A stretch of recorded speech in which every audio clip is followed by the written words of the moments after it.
Sports fans, what's good? This is your guy, Tone DeShields II from Chalk It Up Sports Philly, where no matter if we win or if we lose, we just got to charge it to the game. Sorry about the late show, you guys, but regardless of how it ends up, better late than never. I'm joined by the good brother, as you can see, Cowboys Fan Talk, a.k.a. Mr. Rome. My brother, how are you feeling today?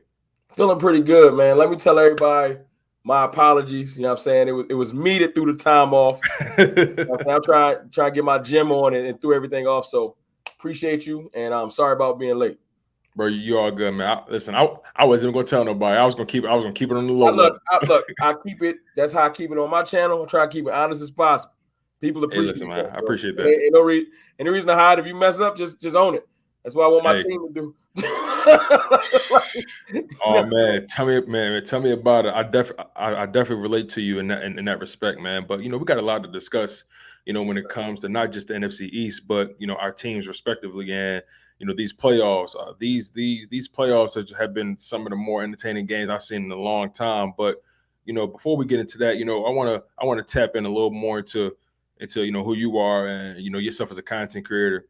You've been I think you've been doing your thing for about a year or so, right? Year and a half. Year and a half. Started in I would say July of 2020. Wow. Yeah. July 2020. 10,000 subscribers later. Wow. So I guess fill me in on that path. Like fill me in on that journey, because I know to go from 0 subs to 10,000 subs in pretty much 2 years' time, that's remarkable in my opinion. So I appreciate it. I'm always down. Not just collaborate, but I'm a large believer in remaining teachable. So man, it's like share your wealth, share your jewels, my man, for sure. It's simple. Like, I started doing a channel because I'm a fan of people too, and not just Cowboys content, just period. Like, YouTube is an outlet. So I used to be in the comments and arguing with people and blase. And then I was in someone's comments, and apparently this is when you learn YouTube as you go. Right. And apparently I didn't even know you could time people out or block them or whatever. I found that out later, right? So if you watch my first video, like if you go back, you bored, you want to look at some trash lighting and some horrible video, it's me complaining about being blocked. And I said I wasn't even gonna make a video. You know what I'm saying? But you blocked me in your comments, so here I am. That's what happened. And that's crazy. Do you remember the person who blocked you? I do. I ain't gonna say no names. I know exactly who blocked me. I was gonna say, are they some?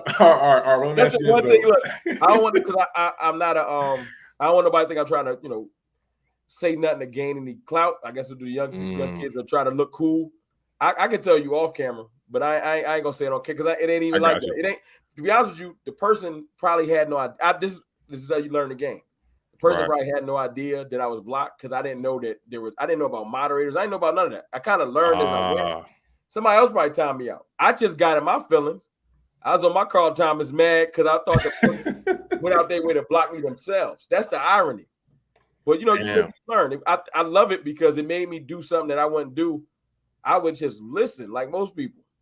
But the reason why I ended up getting in front of the camera was we were stuck in the house. This is July 2020. Wasn't nobody really going. Like, the stuff was still closing early. The heat of the pandemic. So you in the house, you do something different. Like, yo, I think I'm gonna record a video. I ain't going nowhere else. Like, I'm gonna be in the house for outside unless you were to work. You in the house, period. Right. So I made a video, and the only reason I kept doing it is because people rocked with it. You go from not making video, you make your first video, and 100 people watch it. You like, yo, I'll make another. Yeah. one turn to two turn to four, four turn to 8. Yeah. Within a month, I had like 400 people like subscribe. I think it's around 400, if I'm not mistaken. It wasn't like a G or nothing. And I was like, I'm gonna just keep making stuff. At least 400 people in my mind feel like they want to hear what I'm talking about. Right.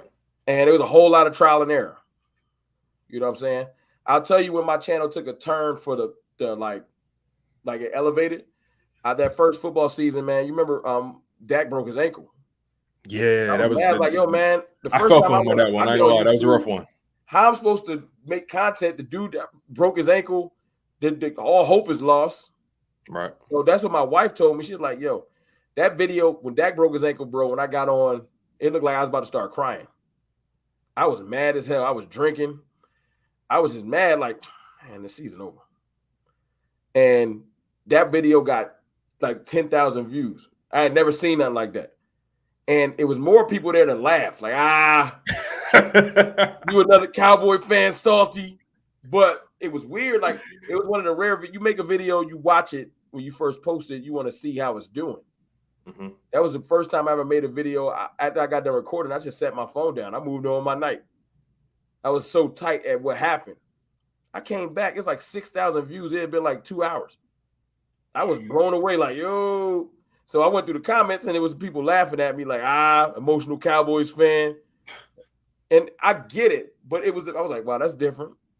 So I kept making stuff. Obviously, we went 6-10. And then free agency hit. And the video, I remember the video like it's yesterday. I made we signed Keanu Neal, and I was at my sister's house visiting. And because I'll post something straight on my phone. It don't even gotta be in the studio. I just jumped on there. I was like, we signed Keanu Neal, it's over. You know how you feel when you sign a free agent. Right. You know what I'm saying? It don't even gotta be that dope, but in your mind, that's the piece. Right. So no, I feel you. I was like, this is the piece. We need Keanu Neal. You know what I'm saying? And that joint went out. It got like 5,000 to 6,000 views. I was like, this is the first time I got a video that wasn't because like people here to laugh at me. It was a video about the Cowboys that it wasn't like, you know what I'm saying? Yeah. Other video I understood is like more people that weren't Cowboys fans that laugh. This one was like about it felt more organic. So I said about the info more so. I told my wife I'm gonna make a video every day until I don't get 1,000. That was my mindset. Right. I made a video. If you go back and look at the time frame, I made a video every day, right? Like every day without I had to think of stuff every day. Like I got to find something to talk about because I was like, I'm gonna just see how long this go. Bro, it took about 2 to 3 months, every single video. I had never had videos do that type of number. Wow. And every day it was getting 1,000 plus for like 2 to 3 months since that video, all the way into the summer. And I was just like, I'm not going to I must have got into like a algorithm or something. I just kept making stuff. And that's what because if you go back and look, I was doing 2 to 3 videos a week. You know what I'm saying? Just as stuff come up. Yeah. The drive from that it showed me that YouTube respects consistency. Now, you could be consistent and just bad and nobody's still gonna care. So I feel like you gotta at least be entertaining. You know what I'm saying? Right, if you're entertaining and you giving out content, people want to see it. So I've tried my best to say I still have my moments. You know what I'm saying? This loss last week we'll get to that. But that's where it came from. Sorry to be long-winded. It just came from. No, you're good. You're good. I enjoy this kind of stuff because I feel like I hit a lick, and I was like, I'm gonna just keep making videos, and you know what I'm saying. Along the way, you got a lot of people that have been supporting me since I was like. People will be like, "I've been with you since you had 50 subscribers." You know what I'm saying? I ain't never expect to get to. I'm still kind of blown away at the 10K thing, because by nature I'm a humble dude. I ain't. You know what I'm saying? I'm a regular. Like you see me in the street, I'm regular. I don't feel like I got 10K subscribers. Because what does that really mean? Nobody cares that I got 10K subscribers. You know what I'm saying? Trust me, my kids keep me grounded. They don't care what's going on. That's wild. But I like that. I just enjoy. My biggest thing I enjoy from having that. I like having a community of people for the most part, because everybody that's subscribed to you don't like you. Some people just dare to hate.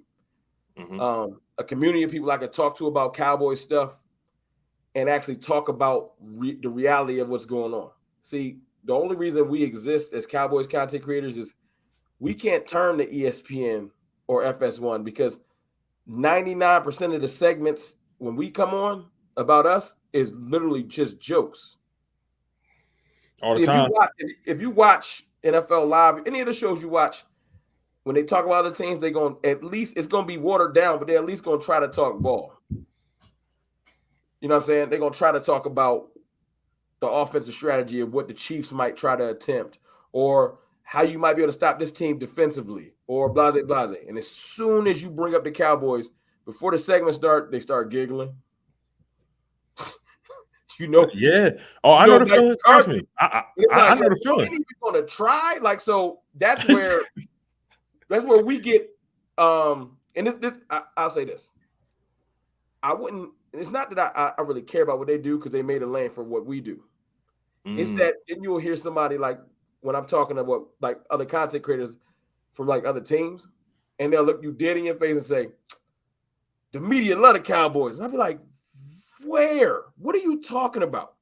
I think love is the wrong word. I think it's more so they know your name generates a lot. First of all, I think it's the NFC East in general. The NFC East in general it might be the most talked about division in football, regardless of how they see us. You know, they love to call us the NFC least. But we had 2 teams make the playoffs. So I mean, everybody know that. You know, it's because it rhymed. Literally, that's all it is. It's NFC. They don't got no catchy name for the bad North, right? Or the bad South. They ain't figured it out yet. Right. Let's be real. Tom Brady beat up on the bad AFC East all his career. You know what I mean? So Tom Brady showed up and beat up on a bad NFC South. Came in at the right time. The Saints aren't the Saints anymore. Mm-hmm. He had impeccable timing. The Saints ain't the Saints anymore, and the Falcons and Panthers they still trying to figure it out. You know, I would say those are worse divisions than ours. I know our division isn't as bad. Our division is, I'm sorry, it's our fault. I'm sorry y'all got to catch the shrapnel. They use the NFC East they hate on the NFC East, not because of y'all, not because of the Giants or Washington really being bad. It's not that. Well, the Giants are pretty bad. But they because when we do well, they have to find a way to denigrate it. Bro, when y'all won the division at what was it, 9-8 or 9-7? Are you talking about that year? The year we lost the last game. That year Carson like dragged us to the playoffs. I think it was the year that we think about it. Yeah. We were 8-8. That's how we didn't make the playoffs. Right. Y'all was 9-7. Now, if you think back to the media coverage back then, we weren't even called the NFC least then. And we could have been. That's because the people that won the division ain't hated by the media. It was the Eagles won a gritty division. They're the last second. But when we're 12-5, and when throughout the year, you know, you guys had y'all moments, y'all made the playoffs. They can't really hate on y'all. Washington at one point, when we played Washington the first time before they fell apart, they had just won like 6 straight or something like that. Right. Remember, they started off real bad. They had just got their season back on track. It was like 5 or 6 straight or something. And when we were about to play them, if you go back, maybe it was 4 straight. They had won some games in a row.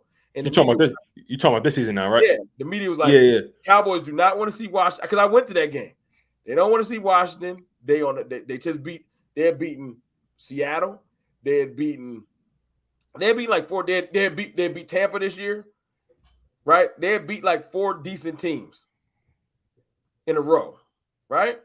And the media was pumping them up. You don't want to see Washington. I was like, okay, we got a real game in our hands. And then we punished them. And it was like, man, Washington ain't good anyway. And I was like, that's the game y'all going to play. So listen, I'm used to that. I'm so used to that as an Eagles fan. I'm used to that. It's not y'all fault, man. The media don't really hate us. They love to use us for clickbait. Literally. You know what I'm saying? But it's whatever negative narrative they can find, they're going to use it. And I'm used to it, but it's just one of those things where it's rare to find, like, where in the history of football can you look a team? I know we was one and done. So was Green Bay. They sitting at home right now, right? I watched media all day today. I saw Aaron Rodgers get a little heat. Aaron Rodgers got some heat. Green Bay lost as a team, right?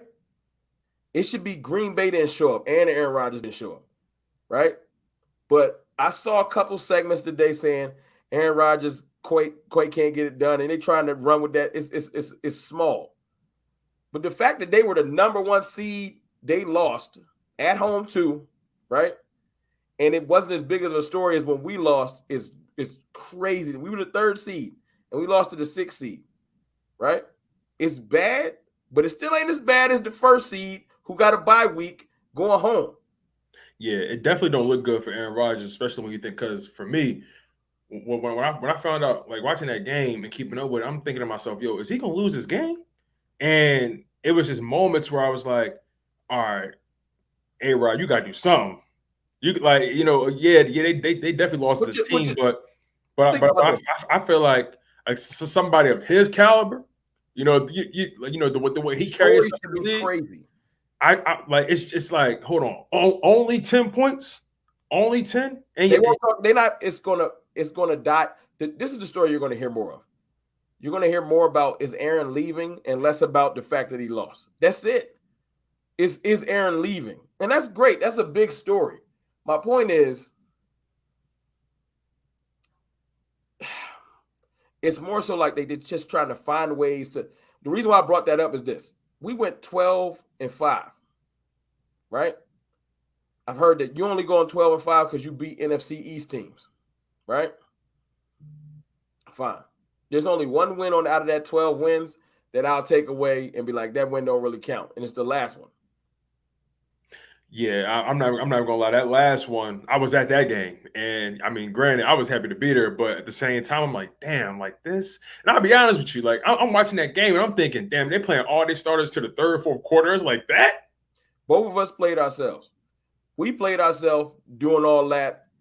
I feel like y'all shouldn't have took the foot off the gas. I agree with you. I agree with you for the fact we've been starting slow all season. We played ourselves because what we should have been focused on more so than I don't mind them playing the starters for a little bit. That's cool with me, but I don't mind resting starters. I think they played your starters too long. What we played ourselves was the end of the game. But that's just I get it. When I made my video after that, when you got to hate for a division rival, I get it. You just do what you got to do. So I understand that plight. But we played ourselves because they mentally pumped themselves up and didn't prepare for the next week properly. You know what I'm saying? We didn't show up. That's a very interesting take. That's very interesting you said that. We just didn't show up as a team. Like, I love the Cowboys, man, obviously. But I can't. I'll say this real quick before we transition to that. I'm not gonna hang my head at a 12-5 season. I don't care who you're not gonna look me in my eye and like, yo, your team is trash. We won 12 games. You want to say you won 11 games or 11 I don't care. But we beat good teams this year, including y'all. I know the first game, people say don't count. I don't have that luxury. I can't say, well, we was figuring ourselves out in Tampa, so that went that. No. We lost. Tampa beat us. It be what it is. It is what it is. We lost. You know what I'm saying? I know y'all used a game like ours and so on and so forth to find y'all identity, but we got the win before it happened. Right. You know I'm not even here to do the whole. This isn't one of those streams where it's let's make jokes on each other. I'll say that for another time. You know what I'm saying? Right, yeah, the larger round tables and all that. But I try to be as constructive as I possibly can because I'm trying to. The goal is to really provide as much nuance, as much detail as you possibly can, while also giving the real. You got to know where you at. You know what I'm saying? Right. There's times you got to read the room. This ain't. I've worked with you before. This ain't the room to come in with the like that's for when. That's unfortunate. Like when I'm on my on Notion channel. And he want to just tell jokes all day. So that's what we about to do. Right. I'm just being honest when I say I'm not happy with the end result, but I hate people that say stuff like, y'all whole season didn't matter. Yeah, I don't like that kind of talk. Mattered, big dog. I was there the whole time. I enjoyed every win, all 12 of them, even the last one. I know it don't really count because of who y'all actually played, but I'm not a proponent because what's the point? You think I make YouTube videos almost every day of the year at this point for someone to look at me in my eye and tell me, well, you can't really enjoy yourself as a Cowboys fan until next January. Man, if you don't kick rocks, dog, I'm going to enjoy free agency. I'm going to enjoy training camp, OTAs, all of that. Because I remember back when the same thing that people saying right now. I went back and watched some of my old videos when the schedule released last year, right after we went 6-10. And I said, I looked at the schedule last year and said, you know what I think? And I'm gonna release this because when it's the dog days, you find content. And sometimes you use yourself for content. So I looked through what did I say last year when the schedule was released? Like before they said where you were playing. So I went back and watched my own video. And I lined up, I said, look at this schedule from last year before we played all of it. And I said, now I ain't get all the wins right and losses because you never really can pick. But I said, looking at this schedule, I can see 12 wins. All right. And it's just because of the caliber of team. See, when I pick for the Cowboys, I know how much talent we got. Our talent alone will get us 10 wins. Because what happens in the NFL, this is the Cowboys' biggest problem. You can go back to your nuance. This is my full assessment. We can out-talent most teams. About 60 to 70% of this league, we just have too much talent, right? So we're probably going to win most of those games. And I'm not talking about just NFC East. I'm just talking about period. We got enough talent to where even if it's close, our talent will excel. Our problem is when talent meets talent, like the 49ers. So we're talent even. Now, coaching and scheme have to take over. I like where you go with this. This isn't even about Mike McCarthy because Mike McCarthy ain't really a scheming person. Mike McCarthy he's a walk-around coach. And this isn't a hate to Mike McCarthy because some people are walk-around coaches. Bill Parcells was a walk-around coach. He didn't scheme up defense or offense. You know what I'm saying? That's not what they do. Some coaches, that's not their point of view. I don't mind Mike McCarthy letting his generals or his lieutenants be lieutenants and he just be the general. That's why Dan Quinn about to get a job because Mike McCarthy ain't all in his business. You defensive coordinator. My problem is with Kellen Moore. I can't blame Mike McCarthy for Kellen Moore stuff when he ain't had nothing to do with he wasn't in the kitchen. Oh, now hold on, because like you getting into a bunch of my topics that I definitely want to dive into. I'm just saying, like that. I'm with you, but we're gonna touch on all that because like I'm really interested in what you think about the Cowboys season in totality and going into the playoffs. But let's just hop right into this question since we're here, right? What do you believe went wrong with the Cowboys this season and going into the playoffs? Because despite the week 1 loss, y'all started off very hot to me. And then there were moments throughout the season where y'all had hiccups. And I'm obviously not following y'all, but as y'all been in the NFC East, I'm trying to figure out, okay, how is this team moving? What is this team doing to succeed? What are they not doing to succeed? What are they not doing to succeed? They got all the pieces. I'm still paying attention.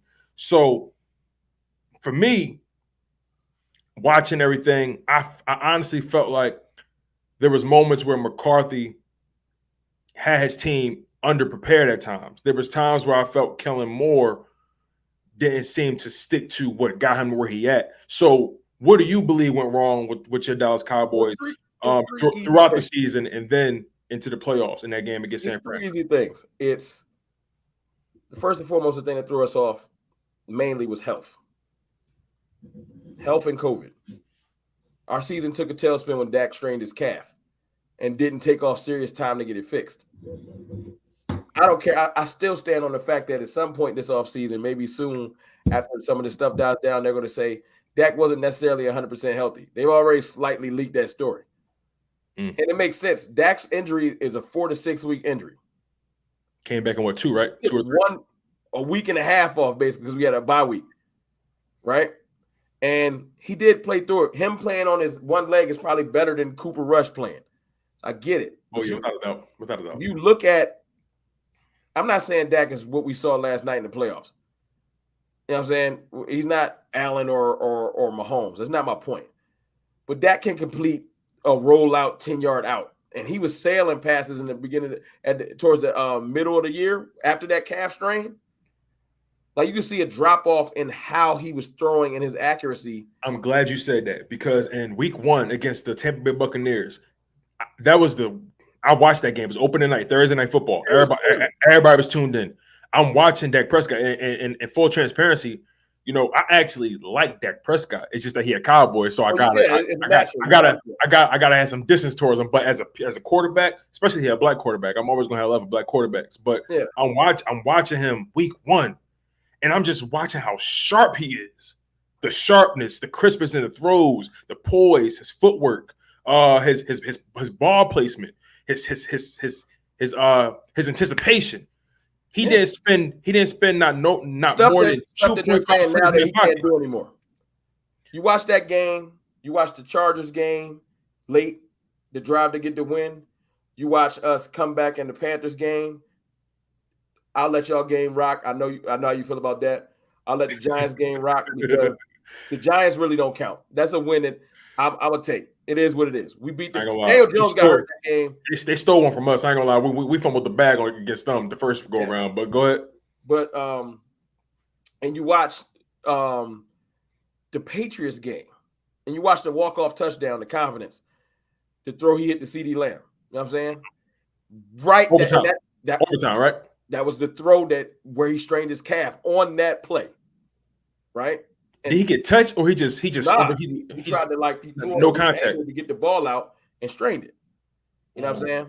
And this ain't about excuses. This is just about. Let me give you this caveat. This. Let me give you some context to my statement. When you're talking Cowboys with most people, this is where I spend and I argue most on Twitter with Cowboys fans, not with other people. You said that on Twitter, and you said something like along the lines of 99% of my day arguing with Cowboys fans, because there's two types of people. There's people like we can have an honest football discussion about what we see, and then you got people that don't care what you're about to say. They got their point of view, and that's fine. Have your point of view, but if we're not going to have a honest football discussion about what you're seeing, then there's no reason for me to continue.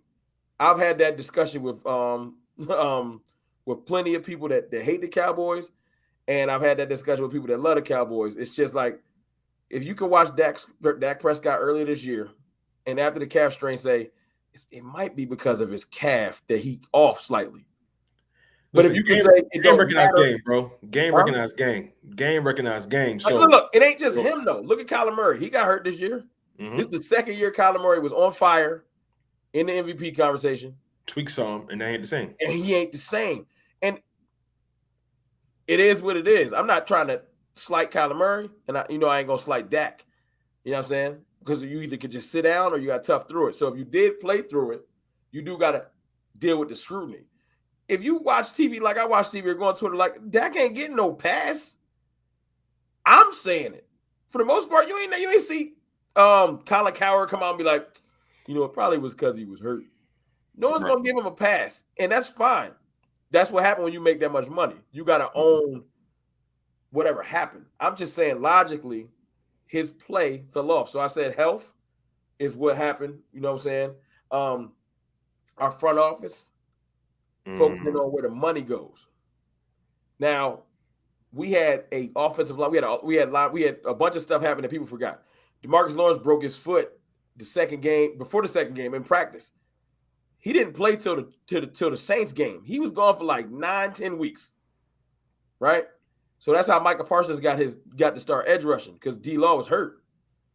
When that happened, remember, Lyle Collins, our starting right tackle, he got suspended for 6 games for trying to bribe somebody. I ain't gonna lie, he played us up with that one. I didn't.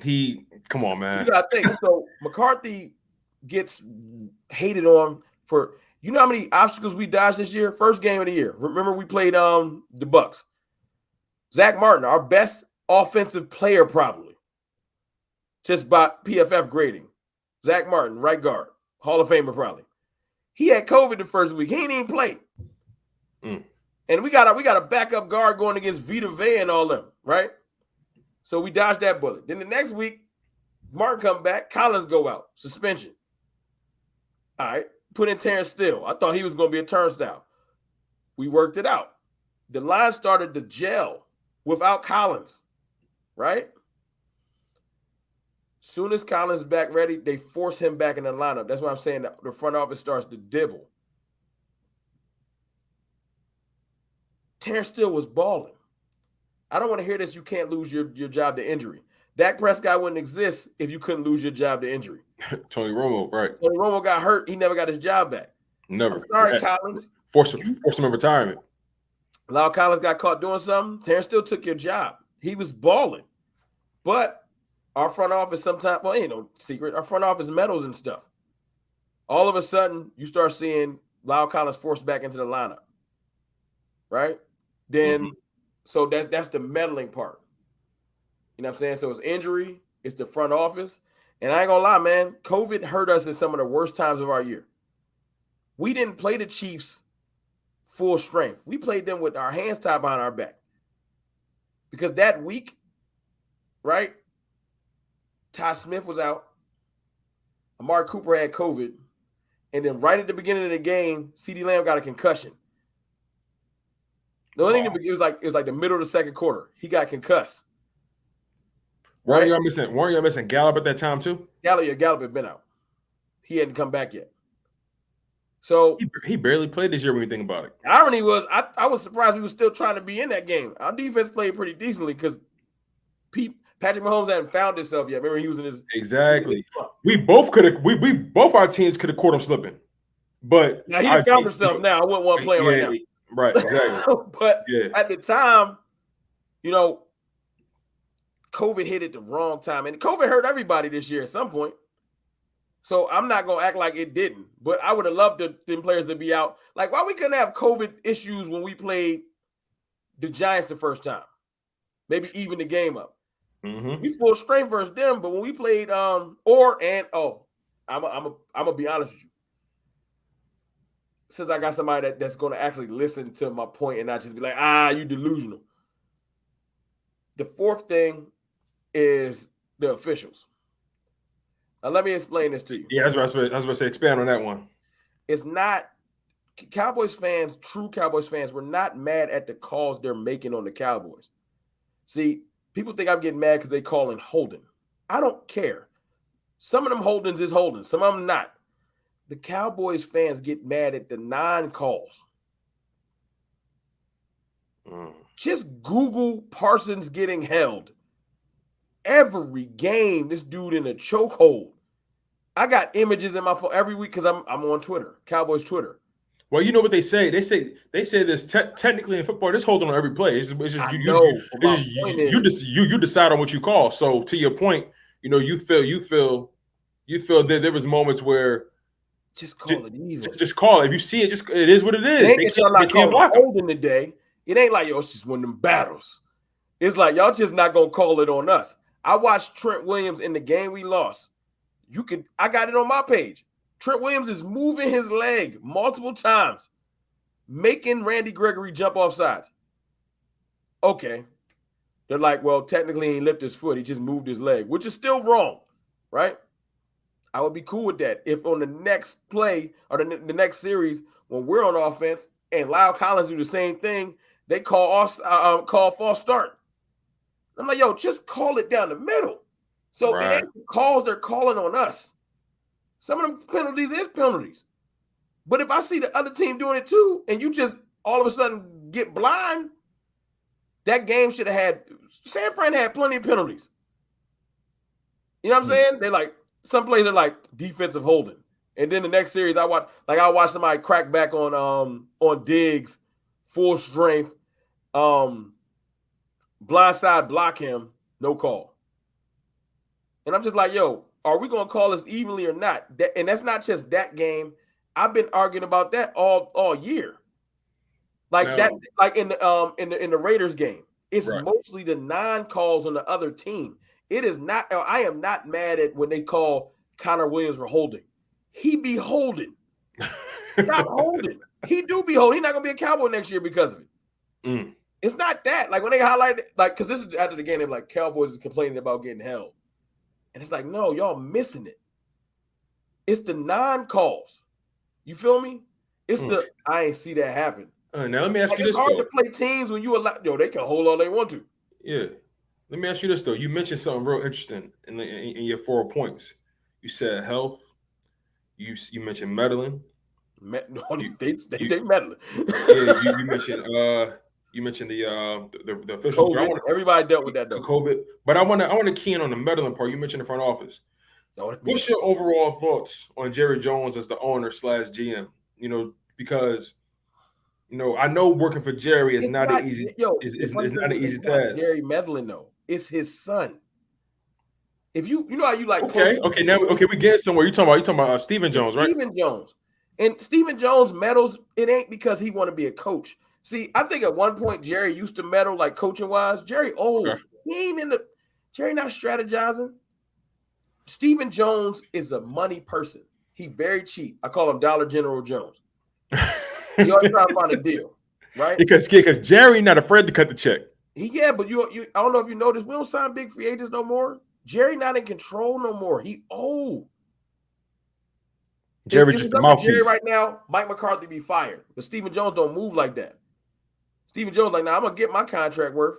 All right, well, let me ask you this then. Because to your point, right, you know, clearly, and, you know, you locked in on the Cowboys more than I am. So you say it's more so Stephen Jones than Jerry Jones, right? So do you think the Joneses in general, do you think they know how to take a back seat, and will they ever be willing to take a back seat? I think this. I think Jerry has taken a back seat to his son. If we could win and function under Stephen's financial, put like this, Zeke should have been playing. Zeke tore his PCL after the what game was that? It was the last game. He had like 130 yards. Right. He had a slight tear in his PCL. He started wearing a knee brace. He would not sit down. But the reason why they won't force him to sit down is because he making so much. This is the meddling. Stephen like, oh, you going to play. I'm paying you. You going to play. That's kind of similar to what the Eagles do, because the Eagles do something similar to that. That kind of reminds me of what the Eagles do. The Eagles have a way of throwing players out there that they drafted high, even if they trash. And my thing is, listen, I don't care. I don't care if he a first round pick. Jalen Reagor, perfect example. Jalen Reagor, they put him out there. They try to validate the pick, just how the Cowboys trying to validate the contract. And my thing is, look, it's either you can play or you can't. And that's the thing I can't get jiggy with. I saw us do this year, cut Jalen Smith. Remember, we cut Jalen Smith mid-year. Right. Then the Packers trying to pick him up. Then he got cut. I hate the Jalen Smith, man. I wish that brother all the luck.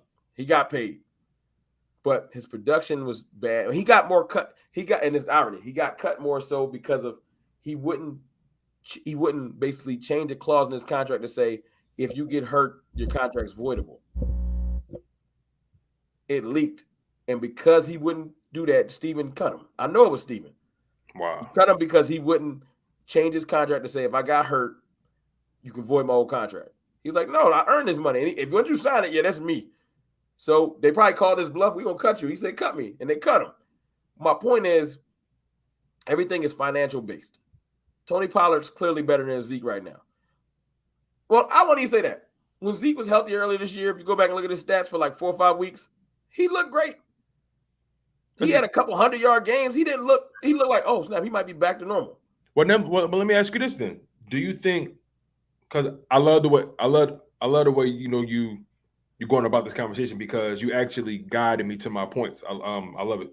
Do you think, to your point, do you think Zeke can get back to what he was, or are those days long gone? Because he got to heal up.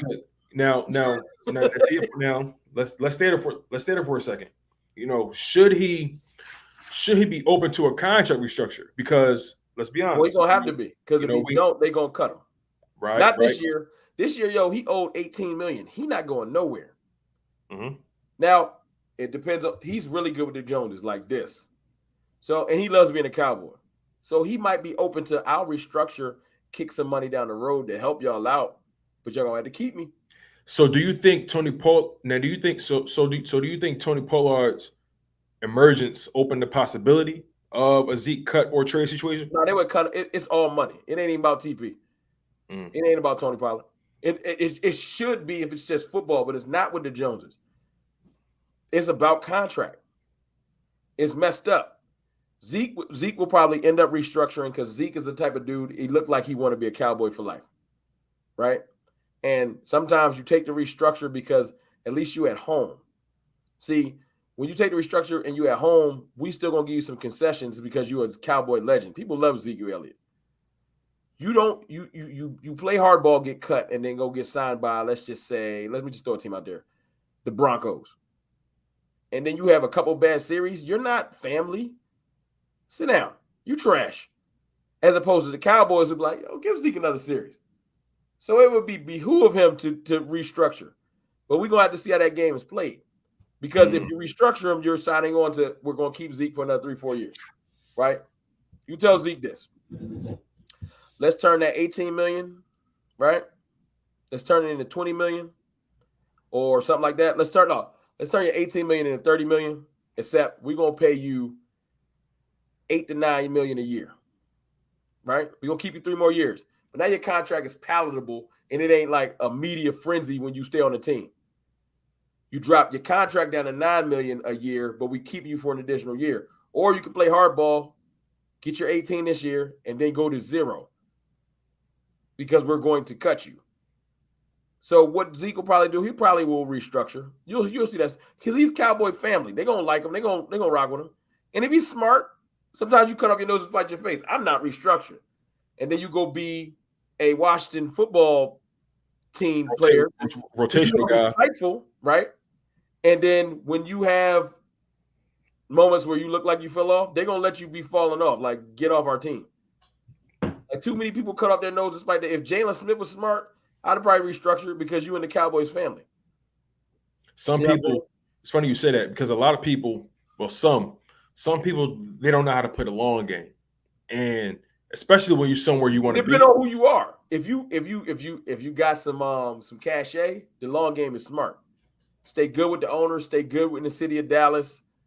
I'm sure there's all kinds of different nuances living in that city, being a Cowboys. Like, I ain't gonna say legend. These dudes are not legends. I'm talking about like current star of the team, not even superstar. You know what I'm saying? Just somebody that got some cachet. Like, Zeke ain't a Cowboys legend yet. He just been on our team for 5 years and he's been pretty decent. You got to do something legendary to become a legend. You know what I'm saying? Right. Like Dak. Dak broke a whole lot of Cowboys records. He ain't a legend yet. Right. He just breaking records, and that's great. You know what I'm saying? But I like to keep it funky. Like me and my boy Jay Tuck was talking about recently. We got to stop calling these dudes superstars. We got a bunch of stars until further notice.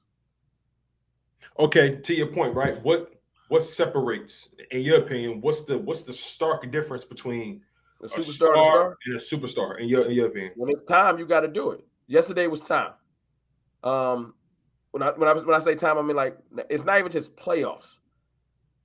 I hate this ain't the NBA. People got to stop tripping. You only play 16, 17 games in the NFL. Every damn game count. This is not the NBA where it's 80 games, only the playoffs count. No, every game take a day off, right? Yeah, that first game count. You know why it count? Because if you lose that first game, when week 17 come around and you need one game to get in the playoffs, it counted.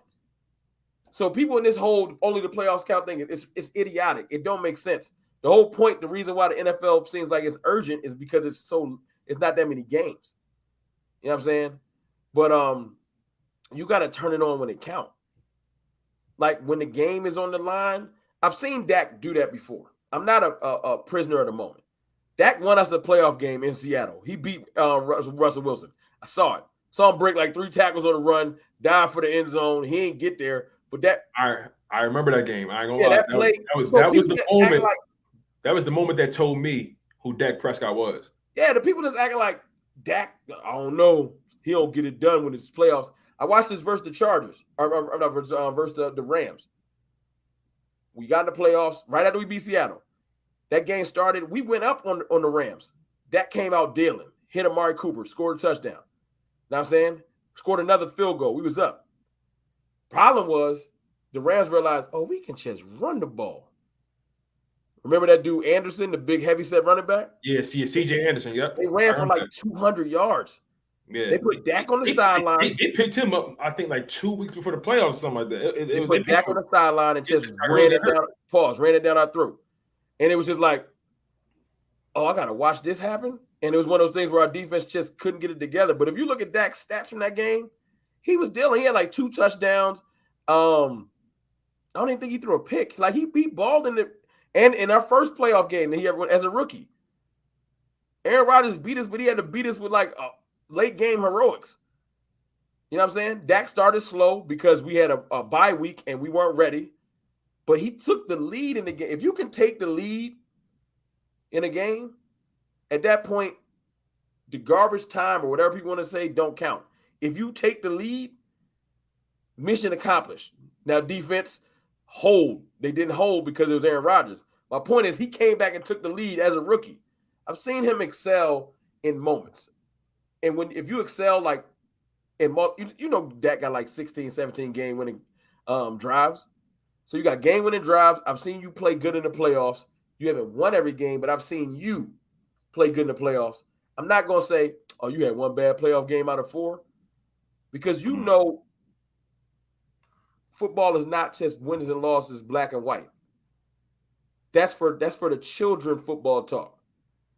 Grown men football talk don't consist of, well, did he win? That's when we in the barbershop and people want to be petty. It's wins and losses. Yeah. But when you want to be I feel like people go that route when they run out of stuff to say. Yeah, you want to know wins and losses. It's like, well, did he win? It's like, all right, he didn't, but let's be real. Like, he did everything he was supposed to do in that game. But yeah, like you can't be like, well, did he win? Yo, they gave up 270 rushing yards. He supposed to overcome that.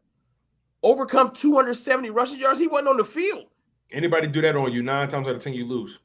You know what I'm saying? So probably 270 is wild. Like in the playoff, it was a painful loss. Like, oh, they just running it. Okay. So let's stay on Dak Prescott a little bit because I like where we're going with this. Do you think you shared your thoughts on Dak Prescott? Why do you think the Cowboys fan base is so split on him? If he it's the same thing y'all about to go through. Like, welcome to the party. I've been joking with everybody that I know that do Philly content. Y'all, it ain't never gonna stop. If y'all looking for the magical, he can go on a 9-game run next year. Jalen Hurts can go 15-1. What are your thoughts on Jalen Hurts, as a matter of fact? Because I like Jalen Hurts. He reminds me of Dak Prescott. Not the same. This has nothing to do with playing style or skill set. His demeanor and the way the team gravitates towards him, he looks like Dak Prescott. Like, as far as like the team, our team will run through a brick wall for Dak Prescott. They like him. Same thing with y'all. The problem is he's fighting an uphill battle that he gonna never win, because Dak Prescott, for all the good he's done, you think in your head, well, if Dak just win a playoff game and he the reason we win, that's gonna change everything. So people in Philly, like, if Jalen just when you're had a heroic moment, go ahead. No, yeah, but it's funny you say that because, like, I look at it like this sometimes, especially with Jalen Hurts. When you're not when you're a first round pick, you're afforded certain luxuries. But when you're the second or the fourth, like, Jalen Hurts and Dak Prescott respectively, right? Yeah. They look at you as if they waiting for you to fall off that cliff. And they pick your game apart. Like I said, you're not afforded the same luxury. Like, in my humble opinion, I watched Jalen Hurts from beginning to end and great detail, great nuance watching the film. Sure, he got things in his game he got to clean up. Yeah. But for a second-year quarterback, first-year starter, in this situation, under these circumstances, as the team is presently constructed, getting that team to the playoffs, that's a successful season for him, in my opinion. The fight is fixed, bro. I'm telling you, I haven't lived it. I'm living it. Dak has done stuff like he has the Cowboys single season touchdown record. In his first 6 seasons, no Cowboy has ever thrown for more yards or touchdowns than him. You would think that everybody be like, we got our dude. No, none of that stuff matters. I've seen Dak go 12-5. I've seen Dak go 13-3. I've seen, Dak Prescott was, outside of when he broke his leg, he's never had a losing season, like below 500. His worst season is 8-8. His worst season is 8-8. People talk about this dude like he be having three game winning seasons. You know why he lost? The reason why we finished under 500, he broke his ankle in half.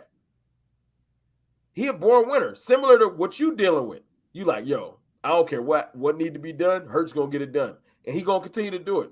The problem is he ain't never gonna get his just due. He just not. And it ain't even, the thing that's probably gonna piss you off, that you're gonna get more hate from people that wear Eagles hats about Hurts than other teams. Because you're gonna notice people like me might give Hurts some props. You be like, he a Cowboys fan. Why is he saying Hurts is decent? And then you'll turn to your left and look at somebody that rock with the Eagles and they be like, Hurts is trash. And you be like, what? He just led us to the playoffs. I feel like trash be thrown around so loosely these days. And my thing is, like you said, people just look at it in zeros and ones, wins and losses, and the game is so much more detailed than that. It's so many more facets to the game. You don't think everybody expected y'all not to win more than 4 or 5 games? I'm glad you brought that up. I'm so glad you brought that up because the consensus was, and like I said, and not for me. Go to Philly Mike pay if you rock with Mike. That's my man, yeah. And everybody, I did say we were winning 12 games because I'm a Cowboys fan. Right. But when we did our thing, and it was the Entertainer and Philly Mike and Ed Oliver, and I was like, we're gonna finish second in this division with probably 9 or 10 wins, the Eagles. And everybody, Mike wasn't laughing. They thought it was funny because the Giants and of course they did. Of course they did, man. That they were the powers in the division. So they both was laughing at us, and I was like, I was serious, and I was like, nah. Eagles will finish second. Of course, you're gonna pick your team, but I said Eagles probably gonna finish with 9, 10 wins, and everybody like Mike was like, I can see 11 because that's his team. So we were the same way. We was flip flop. Mike said Eagles, Cowboys. I said Cowboys, Eagles, but we both saw we're better than both these other teams. Bro, if you check my receipts, bro, I saw it. I know what y'all got. Mm-hmm. You keep an eye on enemies you respect. I talk trash about y'all, but I know what y'all got in house. It's a part of the game. It's a part of it. So I'm gonna talk my trash, and I'm like, nah, I see them trenches. I ain't know about Mailata though. I always looked at y'all D-line like a power. I didn't know that Graham was gonna get hurt, and that y'all D-line was gonna take a step back. But then y'all O-line took a step forward. Mm-hmm. You know what I'm saying? Right. You're absolutely right about that because, it's like you said. They said. Everybody in mainstream media, everybody, they only win 3 or 4 games this year, right? But peep game, hear me out on this one. They said we only go win 3 or 4 games, right? But mind you, the schedule was out already. The schedule was out. They saw our schedule. They looked at it and said, this team only winning 3 or 4 games at the most. You know why? Boom, we win 9 games. We win 9 games, right? And now they said we ain't beat nobody. I'm like, but y'all said the same schedule was out. The schedule didn't change mid-season. Bro, the teams that we both punished, the Giants and Washington, they really thought that they lied to themselves. In August, everybody really thought they was real. I'll give Washington a slight pass. They got hit with COVID so hard at one point. It was wild.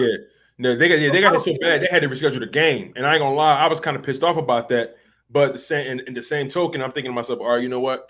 If that was my squad, I would want some kind of break from the league. You know what I'm saying? So it is what it is. We beat them right before that happened, so I don't give them no pass on that win.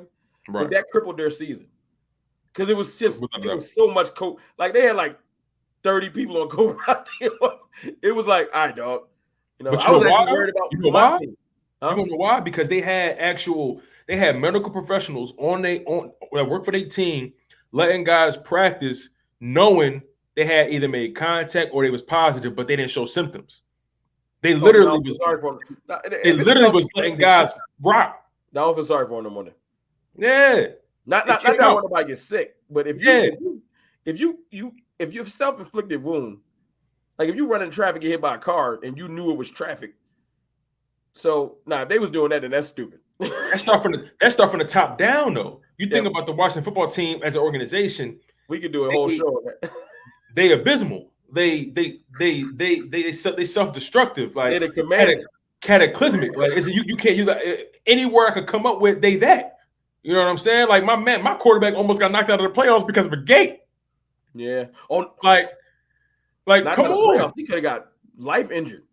Come on, like fans fell off the roof. That stadium is wild. I ain't never been there. Is that bad? It's just it don't feel like it's no luxury in there at all. Wow. And I know everybody's stadium ain't the Cowboys stadium. It ain't even that. It just feels like it's got luxury spots, but majority of the stadium just kind of just bummy.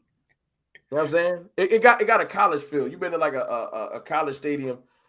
But it shouldn't feel like that. Y'all pros.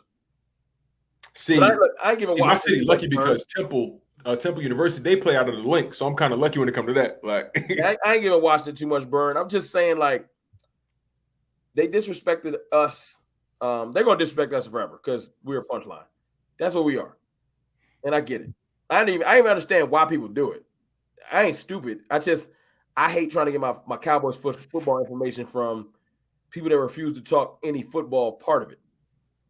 But when it comes to y'all, man, the circle back to Jalen Hurts, man, he unfortunately won't never, and I hate to say it, because the reason why I feel like that is because I've seen Dak, like rightfully, Dak deserved to get chewed out right now. He had a bad game. He did. Not as bad as Aaron Rodgers, now that a week didn't pass, but he had a bad game overall. He's been gun-shy since that calf. I don't know what's going on. You know what I'm saying? Like to the point where he just like some of the players, he's not letting the ball go. You know what I'm saying? And I watched Jalen Hurts. It sounds like Jalen Hurts. Like once Jalen Hurts like tweaked that ankle, he started throwing like because Jalen Hurts, but it's definitely natural. You stop trusting your body at that point, and you start overcompensating. Like as for a quarterback, all your accuracy, all your ball placement is in your legs. Really, it's in your legs. But see, you know why you will. You can do a show with you got smart subscribers, you got intelligent people that you talk to. You could do a show talking about, you know what? I went back, I tracked it. Jalen started to sail throws right after that ankle. His passes weren't as tight as early in the year. And the people that you interact with will be like, you know what? That makes sense, Tone. That makes sense. The difference and I have Cowboy, I can make a video about Dak probably starting to tail off after he get hurt. This is what I deal with, though. When I said 99% of Cowboys fans, because I'll make the video. Let's just say 100 people comment. 50 people going to come in there and be like, that makes sense. I see it. Because they actually thinking about it. And then 50 Cowboys fans will come in there and don't care. I don't care what was going on. I don't care if he's in a wheelchair. He's supposed to figure it out. All right, dog. I'll just try to have a real conversation. So that's my dilemma. They don't care. They just, and it's because they starve. They're so fed up. Logic is out the window. I don't care if Dak went out there 1 on 22, defense and offense, no receivers. He's supposed to throw, catch the ball, block, coach. He get paid to do it. And I'm just like, yo, man, I feel you. He making bread. Everybody making bread. Guess who's going to be making more than Dak Prescott in the next 48 months? Almost everybody. You know what I'm saying? Because Josh Allen make more than Dak right now. Lamar Jackson about to make more than Dak. A lot of people about to get paid. My thing is, people don't understand the market shifts. So, like the highest paid, like being the highest paid person in the league means nothing these days. You want to do a fun game? It literally changes. Want to do a fun game? Everybody's gonna get paid. Watch the only contract they still talk about. That gonna be 8th on the paid list, and they still gonna be like, "Well, you got his money." Hey, dog, it was 3 years ago. Don't matter. Man, Kirk Cousins literally makes more money. He's made more money in the last 3-4 years than any quarterback in the league. I don't know how Kirk Cousins got what was it, a 4-year fully guaranteed contract? I don't know how he got a fully guaranteed contract in the NFL. A fully guaranteed contract. No Super Bowl ring. No conference championship appearances. Like, you will hear people say Kirk Cousins is trash. Fine, you'll hear that, right? But you never hear them bring up his contract. You know why? It's not story worthy. Don't nobody care. You know why they bring up Dak's contract? Because someone said, that's a good story. Just keep running with it. It don't matter. When in doubt, say he make too much. You know what I'm saying? It's just, it's I don't even say it's good TV. It's just what they used to. Right now, like the narrative about Mike McCarthy. Let's talk about him for 2 seconds. I'm glad you brought him up, because my question for you when it comes to Mike McCarthy is, how would you describe his tenure in Dallas? Because all things considered, it begs the question: has he gotten a fair shake as head coach? And I guess my follow-up question to that is: would you say he's overachieved or underachieved in your eyes? Bill Parcells, you are what your record says you are. Period. Mike McCarthy has a winning record since he's been in Dallas. Only by a game or two. If you combine the years, he's still winning. You give him a mulligan because Dak broke his ankle, and you say, okay, let's focus on this year. His first real year with no one getting majorly injured, he went 12-5. He don't know how to. You know what I hate? Since I know you'll listen and understand. I hate when people say, they'll say, I hate the media because they make up stories to get clicks, right? And then turn around and say, oh, but now that story makes sense, so I rock with that one. Cherry picking. So I don't like the media, period. They're narrative driven. Right now, the narrative is Mike McCarthy does not know how to manage a game. You know who else don't know how to manage a game? Pretty much every coach in the league. I watch it all the time. I watched the Chargers coach lose them a game this year, a couple games. Going for it too much. Man, Nick Sirianni had a couple brain farts this season. Don't get it, but granted, you know what? It ain't noteworthy. It ain't a story to say, yo, Nick Sirianni blew that call. Don't nobody care. Granted, the expectations are lower when you're a rookie head coach. So no, I'm just not even just Nick Sirianni. I'm just talking about anybody. Right. I watched. Now, I will say this though. Brandon Staley got the head coach for the Chargers. He's been getting held all season for his decision making because somehow it's still minor. Because don't nobody care about the Chargers. When they bring up the Chargers, they just want to talk about Justin Herbert. Justin Herbert's winning in spite of. And shut up. Like I see. It's Mike McCarthy is not perfect. So don't get me wrong. He has had his boneheaded. My point is, it's just like with the officials. Just call it down the middle. Don't just say, yo, he don't know what he's doing. When you see coaches do the same thing he does every week. Matt LaFleur should be getting destroyed right now because he had a side of the ball. There's three sides of football. Special teams count. Earlier this year, he literally had a statement where, I think it was earlier this year, where he said, I hope the special teams don't cost us a game. He came out and said that. McCarthy said that? No, Matt LaFleur. Oh, Matt LaFleur said that. Yeah, because they by the numbers, I think PFF ranked their special teams the worst special teams in the NFL. Yo, can you imagine if we had a side of the ball that was the worst in the league? They would be saying, well, as the head coach, you need to clean that up. Get somebody to fix it. You feel me? Mm-hmm. Mike McCarthy don't even like. The one thing I didn't like about Mike McCarthy out of this whole year was one simple thing. He kept it funky about something he shouldn't have kept it funky about. He said the team looked nervous. And I believe him.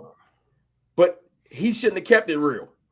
I ain't saying you should lie, but that might have been something you should have just tell the ownership. Yeah.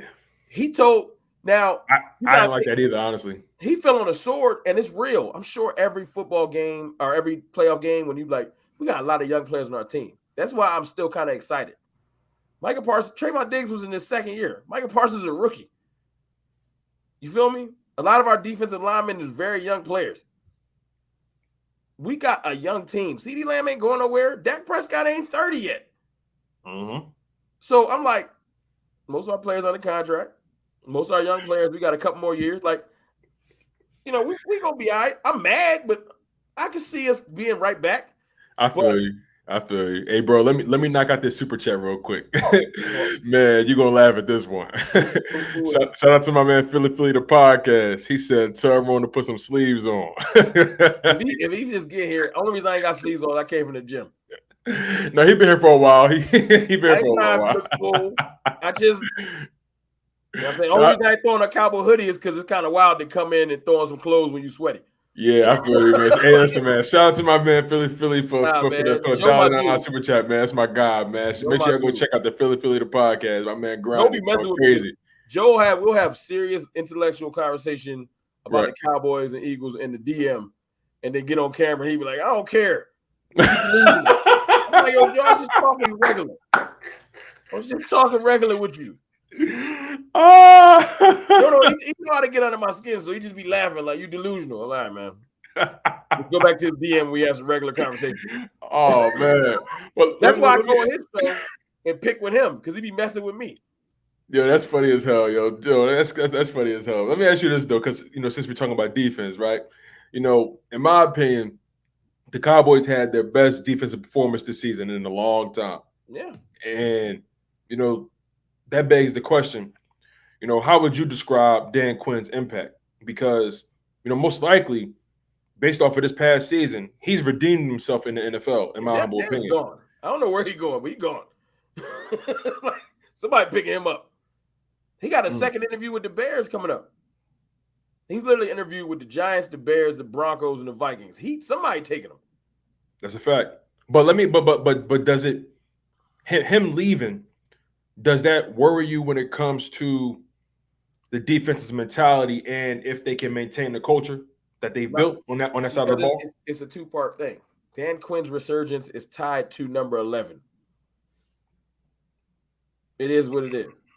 Our defense was good this year. It wasn't the Ravens of the 2000s, but it was good this year. It was a lot better. But a lot of that sometimes is talent and scheme. Like I said earlier with Kellen Moore. Kellen Moore is great when it's just the talent we hear and the other talent's here. Kellen Moore scheme look crazy. But when talent meets talent, if your scheme trash, you get exposed. Kellen's been exposed. Mm. When you can't get the ball to CeeDee Lamb, you just don't know how to. This ain't got nothing to do with people like, well, Dak can't make the throw. No. I've watched the 49ers are just handed the deep. All right, man, here, just take it. Like, get the ball to your playmakers. But when it comes to Dan Quinn, yeah, he's incredible because I like that he's willing to let anyone play. It wasn't just, well, you a rookie. He let all kinds of different players get. We started a whole lot of different people this year defensively. He had a hell of a rotation. So I did appreciate that. But some of it is just like, I got Micah Parsons and you don't. I'm going to use him. And he going to miss him. You go to a certain place, and it's not that Dan Quinn not going to be a good defensive coordinator. But see, there's a big difference between defensive coordinator and head coach. That when he went to Atlanta, he had to hire a defensive coordinator to run his concepts. But you're not every day on it no more. Now you have to touch all sides of the ball. You sit in offensive meetings and other meetings. And then the thing that you're great at can take a downfall. You know what I'm saying? Unless you're somewhere like New England where Bill really just let McDaniel run that. I'm sure Bill don't sit in the offensive meetings. He don't care. But my point is, when Dan go to the Bears or go to the Giants or go to Denver, he going to have his hand on the defense. But when you're a head coach, that's why some head coaches that were great coordinators, they can't manage the team because they can't do what they used to do. Used to focus on X's and O's all day. Wow. Now you got media responsibilities. Dan Quinn ain't had to talk to the media this year. That's a fact. He was able to just focus on football. He didn't even walk the sideline. Dan Quinn literally sat up in the booth and did X's and O's all year. Did you know he I was actually wait. Dan Quinn wasn't on the sideline at all this year? Ever one time when Mike McCarthy got COVID. Okay, yeah, because everybody was calling. Everybody kept saying, "Oh yeah, Dan Quinn turned his hat backwards now. All of a sudden, he got his swag back or something like that." Like, and I ain't mad at it because it worked, but he got the. You know how you get to focus on your passion. Mm-hmm. He obviously a defensive minded dude. He had a bunch of players on our team like, "Oh, we got decent talent." So why not stay there? Why not stay in your wheelhouse? Like, do you feel like he needs to redeem? Like, you know what I'm saying? Like, do you feel like he need to redeem himself from the Atlanta situation? Money talking, boy, is walk, bro. As much as you can love Dallas, and we might be paying them $2.5 million, but these head coaching jobs, you might go in there and make $7 million. And I ain't a millionaire, obviously, but it's hard to just be like, I'm gonna lead at $3 million. He ain't making Bill Belichick making like $13, $14 million a year because he Bill Belichick. Yeah, but a good new head coach, because everything has been going up. A decent head coach right now, when you first get hired, you're making $7 million. You're not gonna leave $5 million on the table because I don't care how much you love Dallas. So it's time to, and it's not that in his mind, for any man that like he was close. So in his mind, he's like, yo, I almost won that joint. He not like down on himself. Yeah. He like, I could probably do it again. I got a team to the Super Bowl. I know the collapse and everything like that. But if you a man and you almost hit that 3, like, let me pass the ball to me one time. I'm gonna hit that. Listen, shooter's gonna shoot. Dan Quinn, like, I don't know where he's gonna choose. If he chooses the Giants, it's gonna be funny. It's gonna be super funny. But if you know what's good for him, he better not go to Chicago. If you know what's good for him, because like that's not really the best situation over there. I would take Denver if I pick somewhere. Because if I take Denver, I'm calling Aaron Rodgers tonight. Hey man. But here's the thing though. Do you think Denver's gonna go the route? So Denver's had a defensive head coach for a very long time in Vic Fangio, like 3 or 4 seasons, maybe something like that. But regardless, do you like what's the likelihood of them going defense again in their head coach? Some people are stupid. It don't make sense to me. Some people stupid. Some people stupid. Because that was my first. I think I made a video about that. Like, he not leaving. Because the first job that he got attached to was Denver. So they just went defense twice. They ain't doing it again. Yeah, they are. Wow. You know what I'm saying? Because and the reason why they are is because the story is that the general manager and him work together at some point. They're supposed to be like this. That's the main thing. Wow. You know what I'm saying? And Jerry not hating. Yo, I follow so many Cowboys reporters like everyone does when they, you know what I'm saying? He had his interview for Denver at the Star in Dallas. Wow, they came to see him. Yeah, but Jerry didn't block it. He didn't say, "Oh man, I got to meet somewhere else." He came. They came to our facility. Wow. Jerry not like look. Jerry and Steven, like I said, they're more so. Steven is a money dude. I tell you, this is what I tell you about Steven Jones. Steven Jones is like 50, 60. People are thinking he's young because they say Jerry's son. He old. Jerry's just older. But how old is Jerry? Like Jerry, what, 80 something? Almost 80. Okay. Yeah, he's super old. But and I think like Steven's in his 60s, I think, like 61 or 2. If you watch, you know, I'm tapped in. If you go back and look at when we signed Deion Sanders, way back. I know this is VHS tape time or whatever. But my point is, when we signed Deion Sanders, is one of those big deals where we had to give him some bread to make him leave San Fran. Yeah. Steven Jones wanted to block that deal. Whoa. He was in the financing. He wasn't as big. He wasn't in the spot now. He was chesting the financial part. And it's documented. He didn't want Deion because he ain't want to pay him. Oh, strictly about the money. That move is why we won the 3rd chip. And Steven Jones, if it was up to him, we would add 2 in the 90s. And Jimmy Johnson wasn't afraid to make the move. I heard Jimmy Johnson was gone by that time. Like, Jimmy was gone. This was the 3rd chip. Oh, okay. Jimmy was gone. Remember, Jimmy only was there for 2. This was when Barry Switzer took over. The team that Jimmy built was so strong that Barry Switzer came in and was able to win a championship. Not the first year, but the second year. It's a 4-year run, basically. You know what I'm saying? We won 2. Because Jerry first year, I mean, not Jerry, damn, I just said his name. I just said my man's name. Head coach. Jimmy Johnson, right? Yeah. The first season with y'all, well, he only won like 1 game, right? That was when they had Troy Aikman as a rookie, something like that. Jimmy was there for 3.5 years, right? He had a bad year. And then won Super Bowl for 2 next years. Had a decent year, won 2 chips, and then left in the half year, right? Right after we won that second one. But see, the third year, when San Fran came in, it was a 4-year span. We won 2 chips, San Fran won 1, and then that's where my San Fran hate comes from. And then the 4th year, we won our 3rd with Barry Switzer as the coach, who had been there for 2 years. My point is, though, Steven Jones literally was like, yo, I don't want Deion Sanders. But this was back when Jerry was still young and spry and was like, yo, shut up. I'm trying to Deion Sanders. You know what I'm saying? But now he old and Steven be winning over. You know what I'm saying? Wow.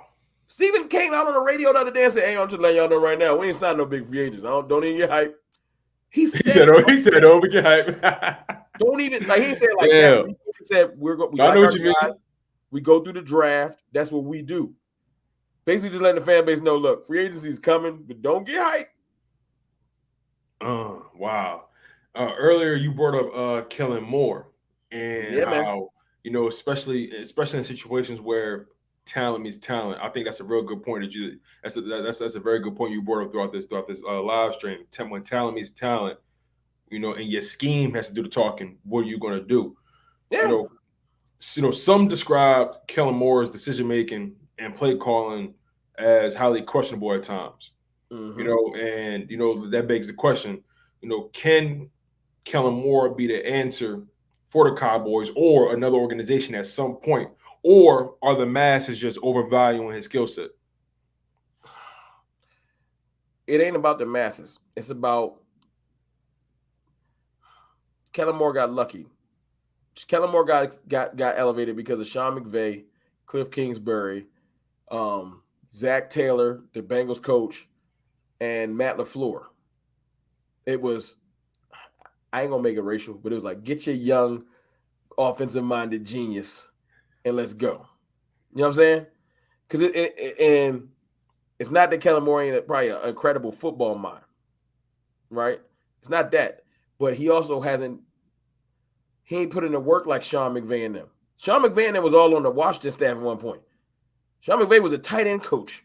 That's how I feel about the whole Jonathan Gannon. And look, I got mad love for my staff. It's like elevation before you get validated. Jonathan Gannon, right? Look, to your point, right? Jonathan Gannon, the DC for the Philadelphia Eagles, Jonathan Gannon, right?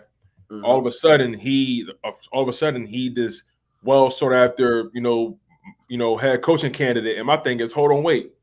How you jump a guy like D'Amico Ryans, who's been killing it in San Fran? How you jump a guy like him? Or a guy like Byron Leftwich? I mean, not saying Byron Leftwich not being sought after, but it's like I'm reading reports that Jonathan Gannon got an interview here, interview there, interview over here. I'm like, hold on, wait, did y'all watch this man this season? It's called king making. It's the difference between what's happening with Herbert and what's happening with Hurts. Expand on that. People get king made. It's people there's people in places that can king make you. Like, the media has already, there was a renaissance. 2 years ago, it was like, oh, there's Lamar Jackson and, and Dak was balling and all this extra stuff. And then there's been a resurgence of familiar quarterbacks lately. You know what I'm saying? And you got Herbert, Josh Allen, Joe Burrow, and they're all being king made. I love Joe Burrow. I think Joe Burrow. He got it. I like Joe Burrow because he a throwback to what I grew up with. He ain't hit a run. I'm gonna dice you up. You know what I'm saying? I love his swag too. He actually got real. He do like just real calm. It's something about his demeanor. Just like he just got this look like I'm just. Everybody don't get king made. I'm just gonna play football. Ain't nobody in the media gonna say nothing bad about him. Even if he have a bad game, if he don't show up next week, he's gonna be like, oh, you're young. Right. The reason why I say you get king made is because I watched Josh Allen yesterday. This is like his 4th year, I think. Yeah, I believe so. Changed it. Like, I got nothing but respect for Josh Allen. He left it all on the field. I've also seen Dak Prescott do similar. I watched him go toe-to-toe with Aaron Rodgers. His rookie year, I saw him do it. You would think that the media would lean into it. Yo, this young man is going to be okay. He showed resolve, and he's all the extra stuff. Nope. I've seen him beat Russell. That play that he did on Russell Wilson is movie stuff. He like dove and reached out. You would think that people would bring that up. Yo, when they talk Cowboys, I've seen people skip it. I've seen people like, yo, Dak Prescott ain't got no playoff wins. What about Seattle? Oh, yeah, he did beat Russell Wilson, but that don't really count. I've heard. What? Why don't it count? Because I don't want it to. Oh, okay. like you said, they're narrative driven. And like I told you, as you can already tell, I try to be as objective as I possibly can. I try to call it how I see it. I try to just keep real as I can at the end of the day. And when I made it very clear, that was the moment Dak Prescott. I found out who Dak Prescott was. I said, "Listen, I'm not even mad at this kid. Like he left it all out there on that one, man." It's like, damn, he on the Cowboys. Right? It's like, all right, I gotta. You got one for your team. I'm gonna show him respect, but it ain't gonna be no love. Like, you know what I mean? I respect his game. You got one now. You don't even got to worry about that anymore. You got one. Jalen Hurts is going to be that. I like Jalen Hurts. I'm gonna tell you a secret. Anybody that's still, how many people watching? Because I got my phone down. We got like 20 plus people in this joint. Everybody that didn't watch this, if you get this far, if it's later, if it's tonight, I want you to know one thing. I want the Eagles to do great next year. I want y'all to be a good team. I want the Giants to actually be a good team, and I would love for Washington to be a good team. Because I've learned something yesterday about football. You need to take your lumps. It's fun to say I swept the division. It ain't fun to get to the playoffs and not look prepared because you've been beaten up on your division for a month. The NFL did this thing where they said, we're going to put divisional games last. I get it. It makes for great TV. It ain't just our division. It's every division. A lot of divisional games this year happen in the end of the year. Yep. NFC West is playing NFC West. We was playing NFC East, blah, blah, blah. Because it's good TV. Yeah, and you said something important. You said something along the lines of, I don't want to sweep my division. I want guys to be competitive. It's fun to say because iron sharpens iron, right? But to your point, right? And what I'm about to say right now just proves your point even more. Who are the two teams in the NFC Championship right now? They both NFC West teams, and they've been that division is sharp. They've been ripping and clawing since week one. And it's a reason why they are where they are. You think about the AFC. You think about the AFC North with the Steelers and them and the Ravens. Those teams been clawing. Browns obviously fell off, but they've been clawing for that number one. The Bengals didn't lock up the number one until the bitter end. My point was they had to fight for a heavy, hard division. You learn a lot about yourself battling. You do. So when the Bengals, who are the Bengals, and you mentally tell yourself, that's just the Bengals. When other teams played them this year, a lot of people called a rude awakening. Because you let the media tell it's all about Joe Burrow. No, it's not. The Bengals is a hardened team. They got a win game. I watched them beat the Chiefs, what was it, 2 weeks ago? It was a shootout. But they walked into that game with no fear. You think they just beat them. You think they walking into this game afraid? That's what I'm saying. Like for real, we might this is such a beautiful time for football. I ain't gonna lie, the AFC got some of the hottest young quarterbacks in the league. You know what I'm saying? And we gotta acknowledge that. Like you said, you think Joe Burrow done been in big time games. I'll be honest, they playing with house money for real. He took them further than they've been in 30 plus years. And you want, like I said, it's not that I want y'all to be good and beat us or nothing like that. Like I ain't gonna. I know exactly. I want y'all to make us work. I want to beat y'all, but I want to beat y'all 27-24. Likewise. You know what I'm saying? I want y'all to make us work. I want our arguments to make sense. I want the next week after the game be like, hate the Cowboys, they won. Or I hate the Eagles, they got one. I want to split. I want to go 11-6, but I'm battle hardened. I don't want to go 13-4 and I ain't been through nothing. Now I would let it go 13-4. Right. And I've been through something like that. right. That just show we your team at. You know what I'm saying? That show we both got better schedules next year, so we're gonna go through something. Uh-huh. But my point is I need my division to make it harder on me. You know what I'm saying? Because my thing is this: if the only path to success is to beat up on teams when they are like down bad, then you lie to yourself. Now, when you're going through it, when it's happening, you're not telling yourself that. I know that's the media narrative. The Cowboys beat up on the NFC East. No. I've seen teams before play bad teams, dominate, and then go to the playoffs and dominate. They're called the New England Patriots. They beat the Jets and Dolphins and the Bills when it was bad for like 15 years straight. But nobody talk about that though. But look, it's not sexy to talk about. Well, the difference was Bill still had his team prepared. Yeah, we're gonna work them out, but when we get to the playoffs, we still gonna work people out too. See, you can't really bring it up if when you got to the playoffs and played good teams, you handled your business still. So I gotta give Bill. That's a good point. They did take advantage of that building. I would say building their record up throughout the years. Yeah, 12-4, 13-3. It's just easy because they get an easy 6 wins, right? Mm-hmm. But then when they would play a good team, they would still show up buttoned up, and that's our problem. Like this isn't. I've heard the Cowboys is one and done every year, and I'm like, yo, we don't even go to the playoffs every year.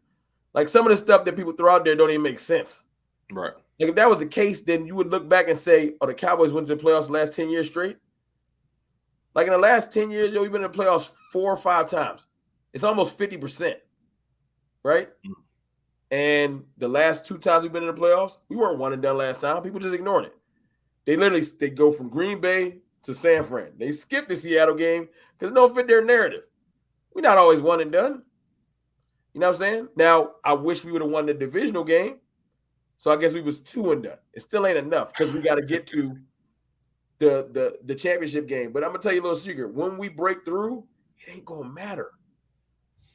It ain't gonna matter. We could win a championship, bro.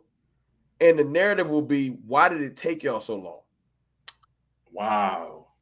Like it ain't gonna matter. It ain't gonna the day I wake up after we win a Super Bowl, because of course I believe we're gonna get there one day, you know what I'm saying? It won't be, they did it. It ain't gonna flip. It's gonna be like, yo, it took y'all half a century. Nah, you still trash. Like, it ain't gonna matter. We can't win. I tell everybody this all the time. Half a century. If the only reason you want to win, Cowboys fans, if the only reason you want to win is because you can't wait to go on TV and tell Stephen A. Smith, we did it. Or the Cowboys haters, it's pointless. They are actors. Yo, you know what I mean? It's funny because ESPN got a whole budget towards killing the Cowboys. I know they do. If Stephen A. woke up tomorrow and thought rooting for the Cowboys would make him more money, he'll do it. Flip. It ain't got nothing to do with us. He really don't probably care that much about us. It's just he found He actually tell you. He'd be like, listen, like I love Jerry Jones. He said, look, I love Jerry Jones, but this is what's fun right here. This is what's moving the needle right here. He said it. He found a niche, and he rolling with it. I can't even hate on it. It's the stupidest thing ever. Yo, what can go wrong will go wrong. Basically, every year you're going to find a way to not make the Super Bowl. Guess what? It happens to 31 other teams. He could say what can go wrong will go wrong for outside of what 6 teams have won the chip. I think in the last. He could say that he could say that for the Packers with Aaron Rodgers. Because let's be honest, you know what I'm saying? Aaron Rodgers. Look, let's be honest about him. Just shifting gears a little bit. Aaron Rodgers. Because I want to talk about some of these divisional games that went on over the weekend, the upcoming games. Since I brought up Aaron Rodgers, let's talk about that Packers versus 49ers game. And I know we touched on it a little briefly before, but that same narrative, what can go wrong will go wrong. Same thing you can apply to anybody really. And then when you think about the Packers, when it comes to the Aaron Rodgers era, one Super Bowl, appeared in at least 3 conference titles, and couldn't get it done. And last year it had the number 1 seed, got knocked out by a wild card team. This year had the number 1 seed, got knocked out by a wild card team. And I guess for me, I'm trying to understand what's the disconnect, because what changes, what switch goes off in your mind that y'all can't necessarily get it done. Now the 49ers have owned this man for a long time. I'll tell you. But go ahead. Give me 1 second to respond to this. Wifey texting me. No, you good. Aaron Rodgers, it's this simple, man. It's the same thing I complain about with the Cowboys. Not complain about, the same point I try to make with the Cowboys. You know what I'm saying? It ain't all about just the quarterback. It ain't. And people, because the media have pushed that narrative for years, you think it is. It's not. You want to know why? There's a walking, living example in the playoffs still. They're called the San Francisco 49ers. And this ain't that Jimmy G ain't done his part. See, you do need your quarterback to do his part. When it's time to make the throw, your quarterback does need to do that. But this whole the quarterbacks carried the teams more than everything. Last night, because of how that game went, yes, you could probably put that game on the quarterbacks. But you know what? You can't give everything to Patrick Mahomes about? Bro, although Tyreek Hill gets credit, he don't get enough credit. I watched him take at least 2 passes, almost 50 yards himself last night. That's a fact. I watched him outrun, and it was incredible. But Patrick Mahomes gets credit for a 70-yard pass. When he probably threw it 10 yards. Now, it might have been in a crazy arm angle, and he got it done. But my point is, sometimes the credit that the quarterbacks get is outrageous. You're only as good as the team around you. To be honest with you, the better passes last night, to me, were Josh Allen. Josh Allen he threw dimes last night. Well, he was throwing to Gabriel Davis, who had the game of his life. But the difference is, Mahomes was throwing to Kelsey and Tyreek Hill. Not a bad way to start your career, right? Not a bad way to start your career. He had Stephon Diggs and Cole Beasley, old Cowboys. Measly Beasley. Come on, man. Josh Allen really balled out last night, man. I got video where I was like, yo, man, he close to Dak statistically. But last night, you got to call a spade a spade. I watched him elevate last night. Like, all right, that's different. I ain't never seen that. That is different. Watching those games last night made me realize just how far away my team was. Let me spin it for you. No, you got it. Go ahead. Because I made a video about this earlier, and you got to assess what you got. See, the media will make you feel like, yo, I ain't close to that. I might as well just pack it up. That's not how the football. That's the beauty of the NFL is because there's mad ways to the end. Mm-hmm. You can't just get caught up in, if I don't got that quarterback, I'm not winning the championship. You can't. You just can't. This is the Chiefs, what? 4th time going to the AFC Championship game. Yeah. No one's ever done that. Hosting it too. Mahomes 4 for 4. You're right. Right? How many rings he got? 1. Uno. Now, this year's to be determined. Could be 2. But even if it's 2, that means you 2 for 2. That means I saw this dude lay out full strength and throw a pass last year laterally. Like he's in the air and he's like laying out and he's throwing and he hit the dude in the hands. Like his talent is crazy. But the NFL is beautiful because he got shut down last year because of a pass rush. I've seen 17-0 get shut down. Shout out to the Giants for something good for once because of a pass rush. Man. I saw Peyton Manning, who threw 55 touchdowns one year with the Broncos, right before his neck got to him, get completely shut down by Seattle. Because I'm a defensive person at heart. I got one of the best defensive players that have come out of the draft in the last, 15, 20 years? Arguably, yes. Michael Parsons is going to be like that. If you can do that as a rookie, just stay healthy, big dog. You're going to be just fine. Mm-hmm. Now, as the Cowboys, you can look back, you can say, Dak can't beat Mahomes. No, Sherlock.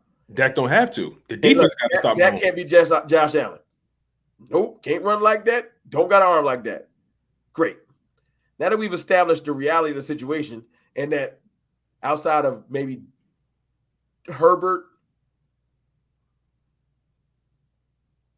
and Burrow, talking about young super talent. Not saying there's no other good quarterbacks. And I'll even put Lamar in there. Out of respect, he was hurt up this year, so I ain't gonna. He won an MVP too, so I'm not gonna act like Lamar don't exist. Right. But outside of them, okay, let's say the other 27 teams, y'all don't got it. You either got an old quarterback, NFC wide open right now. Everybody old. Dak is older, but if I was Dak, I'd be like, get my mind right. Brady talking about retiring. Aaron Rodgers might be leaving. Who I gotta go through? Stafford. NFC about to be wide open. Yeah, I gotta go through Stafford.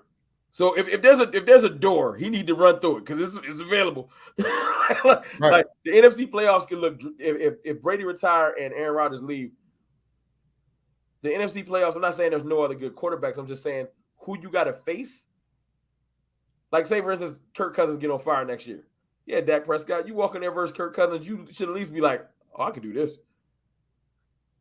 But back to my original point. Right. It's not just defense. It's finding a point of view, finding an identity. See, y'all found y'all identity. Y'all should lean into it. And I'm not saying don't develop Jalen Hurts or nothing. Y'all said, we are going to run this ball. That's what we're going to do. Deal with it. Now, you learn, okay, I got to work on my counterpunch. That's fine. You got a whole offseason to do it. But you should be working all kinds of nuances. We run the ball, and then we counter with this, we counter with that, we counter with this. If I'm Nick Sirianni, I'm looking at what Kyle Shanahan doing in San Francisco with that running game. He finding ways to get the ball in his playmakers' hands and scheming them open with the zone blocking. And unfortunately, you got one problem though. Right. And this is a Cowboys fan that keeps an eye on this. I don't want to keep saying it's enemy, but like I keep an eye on people I respect. On our opponent. I got you. I got you. I don't care what the Giants do. But I ain't gonna lie. The Giants, they can't talk for a long time. They gotta just sit in the back and just take notes. Yeah. So y'all owner be meddling too. Oh yeah. I don't know if it's a late thing. I don't know what happened. It's crazy because he wasn't always like that. That's the sad part. He wasn't always like that. And I'll be honest with you, that Super Bowl was the best, worst thing that happened to us because it empowered Howie Roseman so much more to think that, oh, this, I'm the one that put this team together. I made Doug Peterson. You know what I'm saying? And then it emboldened. I heard about the meetings thing. That's when I was like, that's different. What they did to Doug Peterson was foul. I ain't like it. That man should be our coach. I'm gonna keep it funky. And it's not no slight to Sirianni. Doug Peterson is coach. I'm surprised he ain't getting no interviews now. Because like you said, we talk about narratives, right?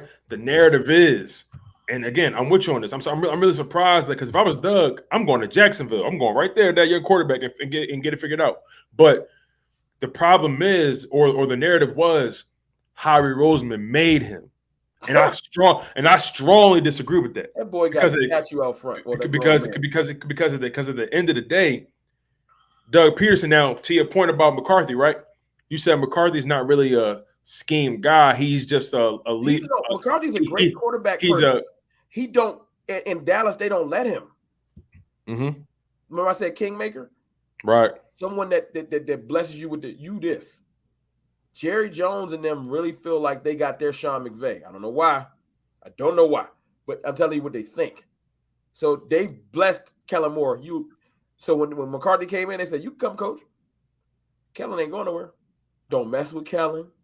Don't oversee Kellen, because don't breathe on Kellen." Look, it's working till it ain't. And that's why Jerry pissed right now. Because when you say, "That's my dude, I king make him, he gonna be great," and then he looked trash, well, everyone knows that you said he gonna be great. So not only is he trash now, everybody looking at you like, and you're stupid for saying that he's nice. And Jerry don't like to be made look stupid. Mm-hmm. But this was you tried to king make Kellen Moore. You bring in somebody that's worked with great quarterbacks, somebody that at one point was known as a quarterback whisperer, and don't let him whisper to the quarterback. When last time you seen Mike McCarthy pull Dak to the side? You ain't never seen it, because I haven't. I've been looking. He's not allowed to. To your point, that's what went wrong with the whole Carson Wentz situation now. And Carson Wentz and Doug Peterson, Howie Roseman, they never, like, every game, whenever Carson Wentz did some unacceptable, or he had a boneheaded moment or play, Carson, you never saw Doug and Carson communicate on the sideline. You never saw Doug pull him to the sideline. Hey, what did you see? What was your mindset in that situation? You never saw it. But Doug, I don't think Doug wanted to bench, and this ain't no slight to Hurts, because we here now. Right, we're here now. It is what it is. Doug wanted to bench Carson. He did. He was told to bench him. Of course. I heard that Howie Roseman would be like, I heard as far I follow y'all. Y'all do the report. Howie Roseman, listen, bro. The word is Howie Roseman literally is giving the head coach a spreadsheet. Hey, listen, who acting, who not. This who active, this who not. But I got that, like, this ain't a Cowboy fan hating. This is what, like, I get my information from the not the news reporters, the people that dig. Y'all, the content creators. So I know this stuff is true, because y'all ain't gonna report on it if it ain't. Y'all ain't getting paid by a big news network. Y'all keeping it funky. So when I hear y'all say that, I'm like, oh wow, they deal with, it's different than what we're dealing with, but it's still the same thing. You're like, yo, just sit down. Howie Roseman, pick your players you like, and then let the chefs buy the groceries, and then go sit down. It's just that simple. But see, buy the groceries and go sit at the table and wait for the meal. They be mean. They be thinking that we paid this dude, so he should be nice. Give him a shot for a week or two. I ain't mad. You did pay him. We 7 weeks in, and he looking trash. All right, maybe next year. You got to sit down. You do not run Ezekiel Elliott on a torn knee with a torn, it's like MCL, something out or PCL. Right. I don't know what that is, but something in the knee. You don't run him when you got Tony Pollard. You be excited. Yo, Zeke, you can sit down. We have Tony Pollard. But you know what? Because of the way Dallas is structured, and they noted the money, when the coach is telling him to do that, Zeke says, no, I ain't sitting down. But Jerry called Ezekiel Elliott and say, sit your down. Take a break. You hurt. And I know in Zeke's mind, he's like, I'm not going to. It's the bravado. I'm going to be all right. Nah, bro, we tried for 3-4 weeks. At this point, you're hurting the team. I ain't saying don't give him a shot. If you're making 70 million or whatever, Zeke making like 90 mil, try. And if it don't work out, then by the time we getting close to the playoffs, yo, I'm hurting y'all. The best thing I can do right now is pass block, because I don't got to go far. And he's really good at it. But at the end of the day, if you can't run more than 5 yards because you're that slowed down, you gotta sit. And to your credit, the reason why I brought y'all up is just because we was talking about just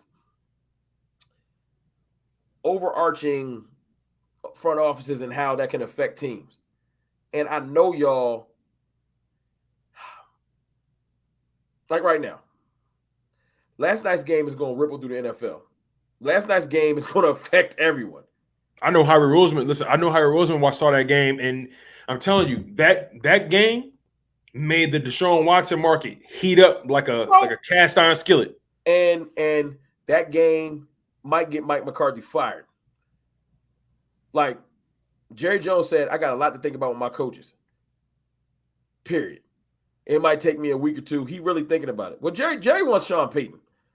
We can do a whole nother hour on that. Oh no, I watched the video about that, and you broke it down real detailed. Well, that's because this ain't nothing like I ain't a reporter. This is a story that's been out there for a minute.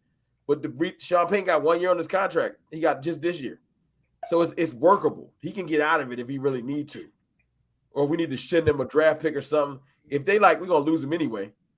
You know how that go. It's the last year. If how I go when if you're gonna lose somebody anyway, you just get what you can. Mm-hmm. And that's what Sean Payton is with his contract and with the Saints. So ain't no reason to hold him hostage if you're going to leave anyway. Just take your draft pick or whatever you can get and move on. So we'll see how that play out. Because Jerry is emotional. And even though Steven has influence, but Jerry still does have power. He's Jerry. So Mike McCarthy, I think it's on the table. I don't think because they haven't said it. Hey, man, y'all stop worrying about it. He ain't going nowhere. Why they ain't say it?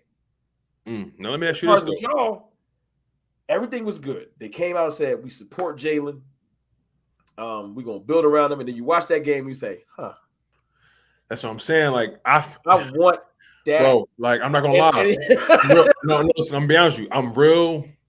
Because, all right, let me tell you what my mindset is, right, about the whole situation. This is my mindset when it comes to how the Philadelphia Eagles should go, should enter next season, or just pretty much how she would get our team back into good graces, right? Yeah. I firmly believe that we need to take our draft capital, all the assets we have, be it monetary or be it through the draft, all that capital we have, we need to find a way to reload this roster. Most importantly, on defense, bring in a veteran wide receiver, help the young quarterback out. Because here's the thing: we don't have to skip steps in this process. We don't have to rush and go out and get a Russell Wilson or Deshaun Watson. We really don't have to do that. You want to know why? Because you got this young man on a rookie deal, a second round quarterback. You got him on a rookie deal. You're only going to owe him $4 million at the most between these next two seasons, at the most. And then on top of that, he managed to bring your team to the playoffs as they're presently constructed. Granted, in an unorthodox manner or in an undesired manner, if you ask Harry Roseman, because he's gonna say in front of the media, he's gonna say to the media that I don't care how we do it as long as we do it. But he cares how we do it, and that's the problem with Harry Roseman. He cares exactly how we do it. He cares. He cares that we don't have a high flying top 5 passing offense. He cares about that kind of stuff. My thing is, I'm all about the physicality of the game. I'm all about bending the game to my will. So at that point, if my style is run it up, smash my football, play physical, have a running game, and have a quarterback that can make timely, accurate, precise throws, and that's my offense. That's my offense, and I'm going to force the defense to bend to that. And if my defense play a certain way, I'm going to force the offense to play my brand of football. That's how I approach it.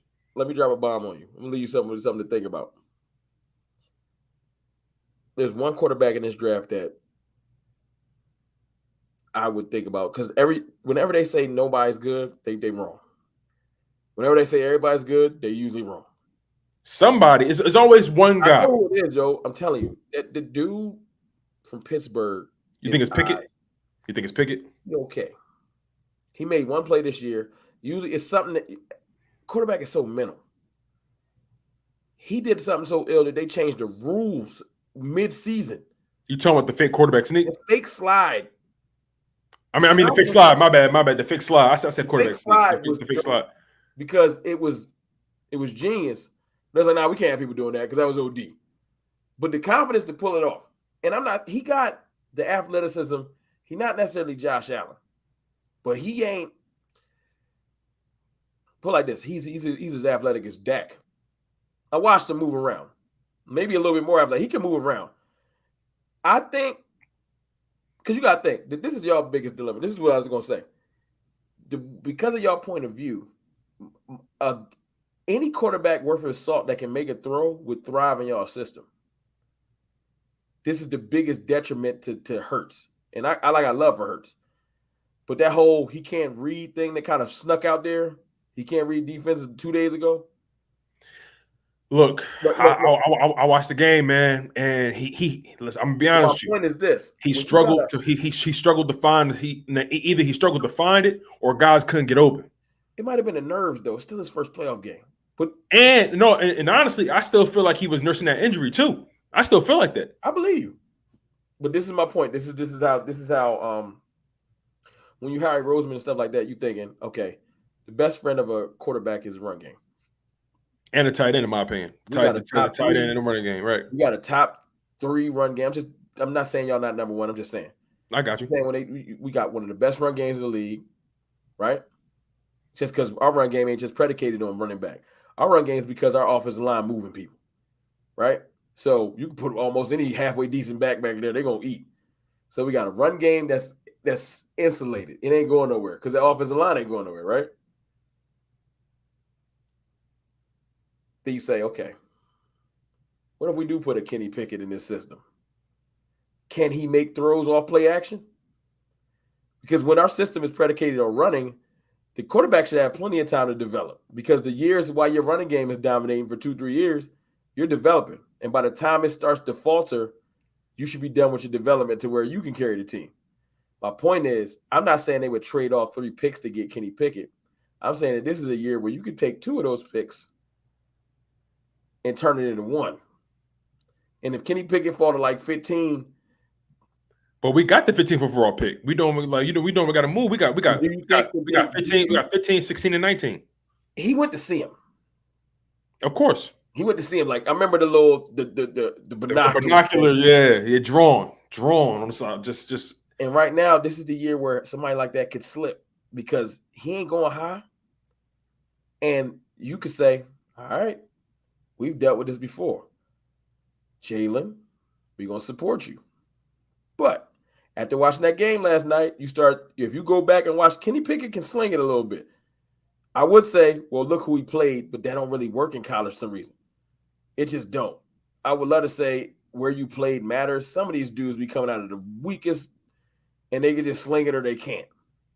So I can't even use that he played at University of Pittsburgh against them.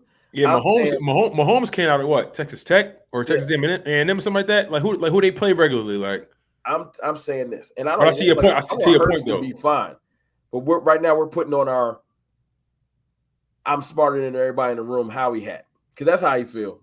I'm smarter than everybody in the room. And do you think that he would do that? What I honestly think, bro. Like and I'll be honest with you. This is all because of last night's game. Bro, like, listen, I'll be honest. You know what I think? He's different. No, listen. I'm gonna be honest. You know what I think he really gonna do, or you know what I think he really want to do? What? He want Deshaun Watson. He want him. They want too much. He want him. No, that's what's going to save y'all. They do. Look, they want so much. You should be happy. Like, thank you for wanting too much because they want so much. You like. Right. I heard somebody offered them like 3 and 4 first round. They still said no. I'm like, hold on, wait. Y'all gotta relax. You can have Pickett for less. That's why I brought him up. Right. But at what? Here's my thing though. I feel like drafting a quarterback creates more controversy than trading for Watson. Hurts is in the deal. Of course, he has to be. And he's from Houston. He would be lit. Yeah, he would. First of all, I don't want y'all to get rid of Hurts. No, I don't either. My whole thing is I really want us to nurture this young man because I see the potential in this game. I see the potential in this game. Yes, the offensive line. They are the catalyst of running game. Like who y'all coach? But Jalen Hurts, he is the X factor. Did you see his Saints tape this year? Ooh. Jalen Hurts, his Saints tape, when they played the Saints. Uh-uh. He had this one run where it was a read option, and he put my man ankles in the blender. That was his best game from a running perspective. But my point is though, Jalen Hurts is another reason, one of the bigger reasons, not as big as the O-line, but he's the second biggest reason why our run game is what it is. Because he adds that element of not knowing. He makes the DBs or the linebackers or the edge guys take that one extra second to think. Yeah. And that creates so much opportunity. It's his will. That's my biggest thing. His will was uncanny. He's gonna will the team in spots. And look, he's gonna have bad games. Like people be like, this is what you gotta worry about. This is what you gotta worry about, because I told you I'm living it. You gotta worry about this. Jalen Hurts, like I said, he can come out next year and go 10-0. And everybody be quiet. They waiting. Half your fan base is waiting. Let's just say it's 50-50. They waiting. And he could come out out of 10 games, he come out just have a bad game where they lose by 3. And they will literally come out and say he's not the guy. And you'll be like, yo, he just won 10 straight. And look, 5 years from now, let's just say Jalen Hurts dodges. You hear my talk about Kenny Pickett, he dodges this one. He dodges that one. He gets his contract. And look, he leads y'all to the playoffs 3 out of 4 years. Y'all had no losing. Like similar to Dak. Let's just say it's similar to Dak. Now Dak and Hurts is splitting every year. They battling. Right? Right? As soon as he has a bad game, 6 years later, you're going to be like, y'all still on this? Are y'all serious? We could be talking about everything. We could be talking about how to improve this team. We have our quarterback. And there's still going to be people like, we shouldn't have paid him. This is what I'm dealing with. Like, instead of trying to focus on, all right, if we get the right linebacker, Micah can rush more. Or if we get a better center, we can bring, like if we shore up this O-line, we can revitalize Zeke's career. I don't know why people think that everybody is going to have a top quarterback. They don't grow on trees.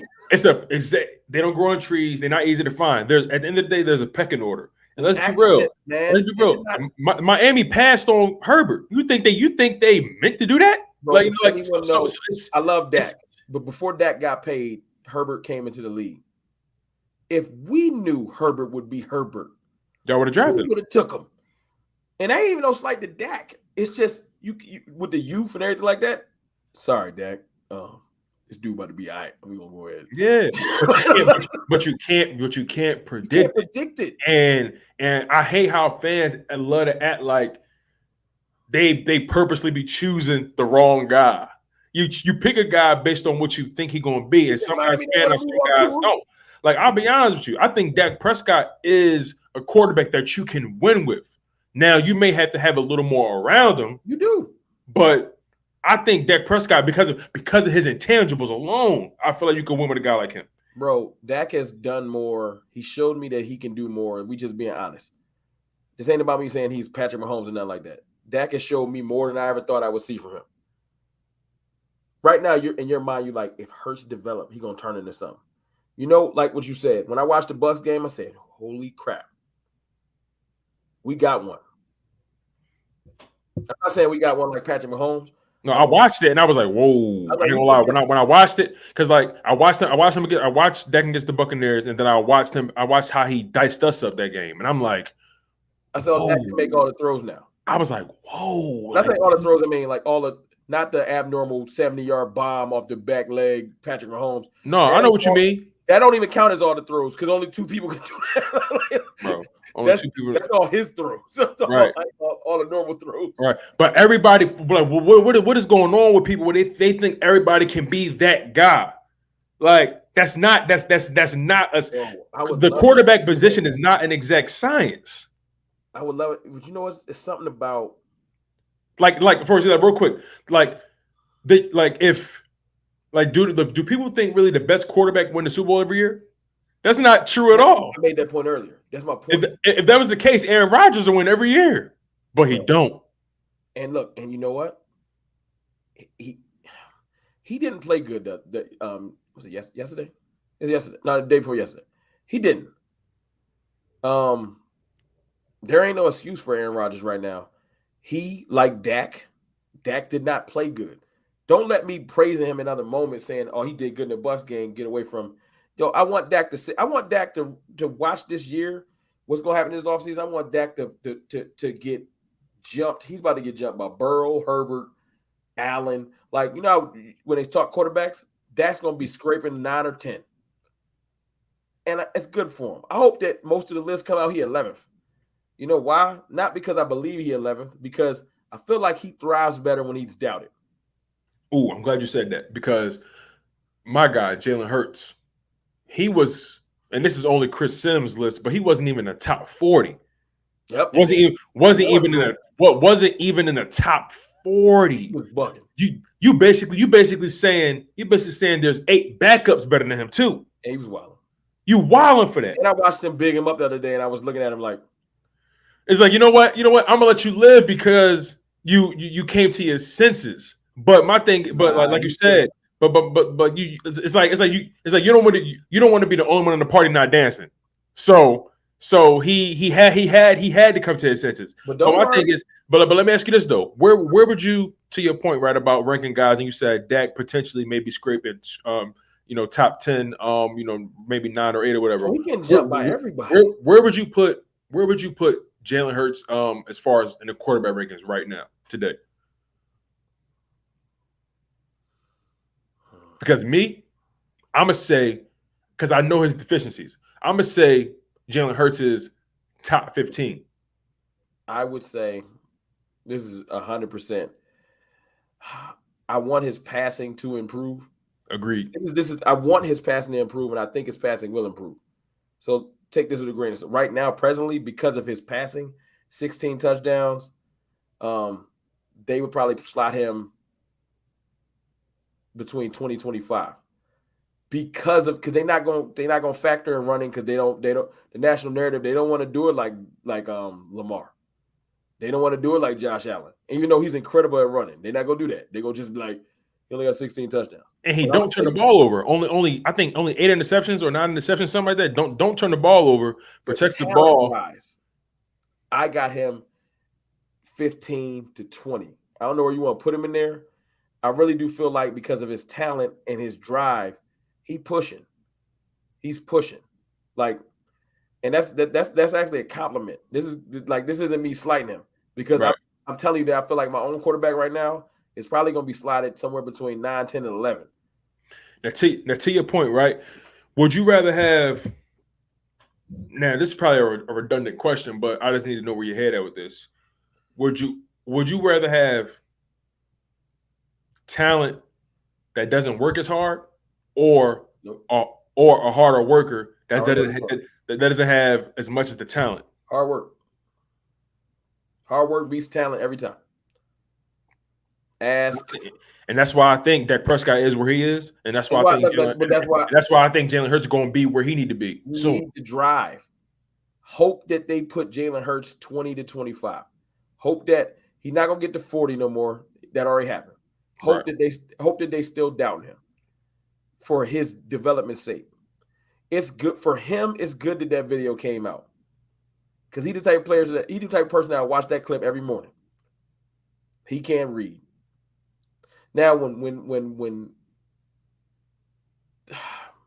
certain national media pundits say it, you don't care.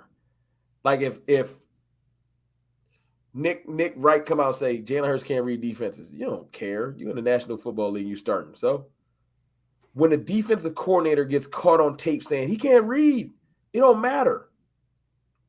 He said keep moving. He can't read. It don't matter. Just keep moving. It's so real and candid. It ain't for TV. It probably wasn't even supposed to get released. It was on the NFL films. That one makes mic'd up. That one makes Jalen Hurts be like, all right, bet. And that's why I like Dak has been getting destroyed by Cowboys legends. Now, I'm saying that all of his stuff ain't fair because we didn't show up as a team. We did it. But good, Dak. I hope that this whole offseason you hear, he's been passed by Herbert, he's been passed by Burrow, he's been passed by Josh Allen. And even if some of it's true, because Josh Allen has passed him. It is what it is. I can't even deny it. I got to give him that game. It's that statistically wise, they're close. But that game was just so crisp. I got to give it to him. I would be lying if I didn't give it to him. You know what I'm saying? Do I think that Dak will never be physically as dope as Josh Allen? But if Dak goes back to the drawing board, stays healthy, and comes out dealing like he did in the Bucs game, I'm still taking my boy. You can take Josh Allen because I know he ain't coming to the party alone. And at the end of the day, that'd be funny. We got the talent. We got talent. We can rock with Buffalo. Y'all arguably was the most talented team in the league. But our problem was back to let's bring it all full circle before I get up out of here. Our problem was Mike McCarthy. Even though he noticed when you notice your team is nervous, it's your job to say, I see the nervousness. I gotta fix that.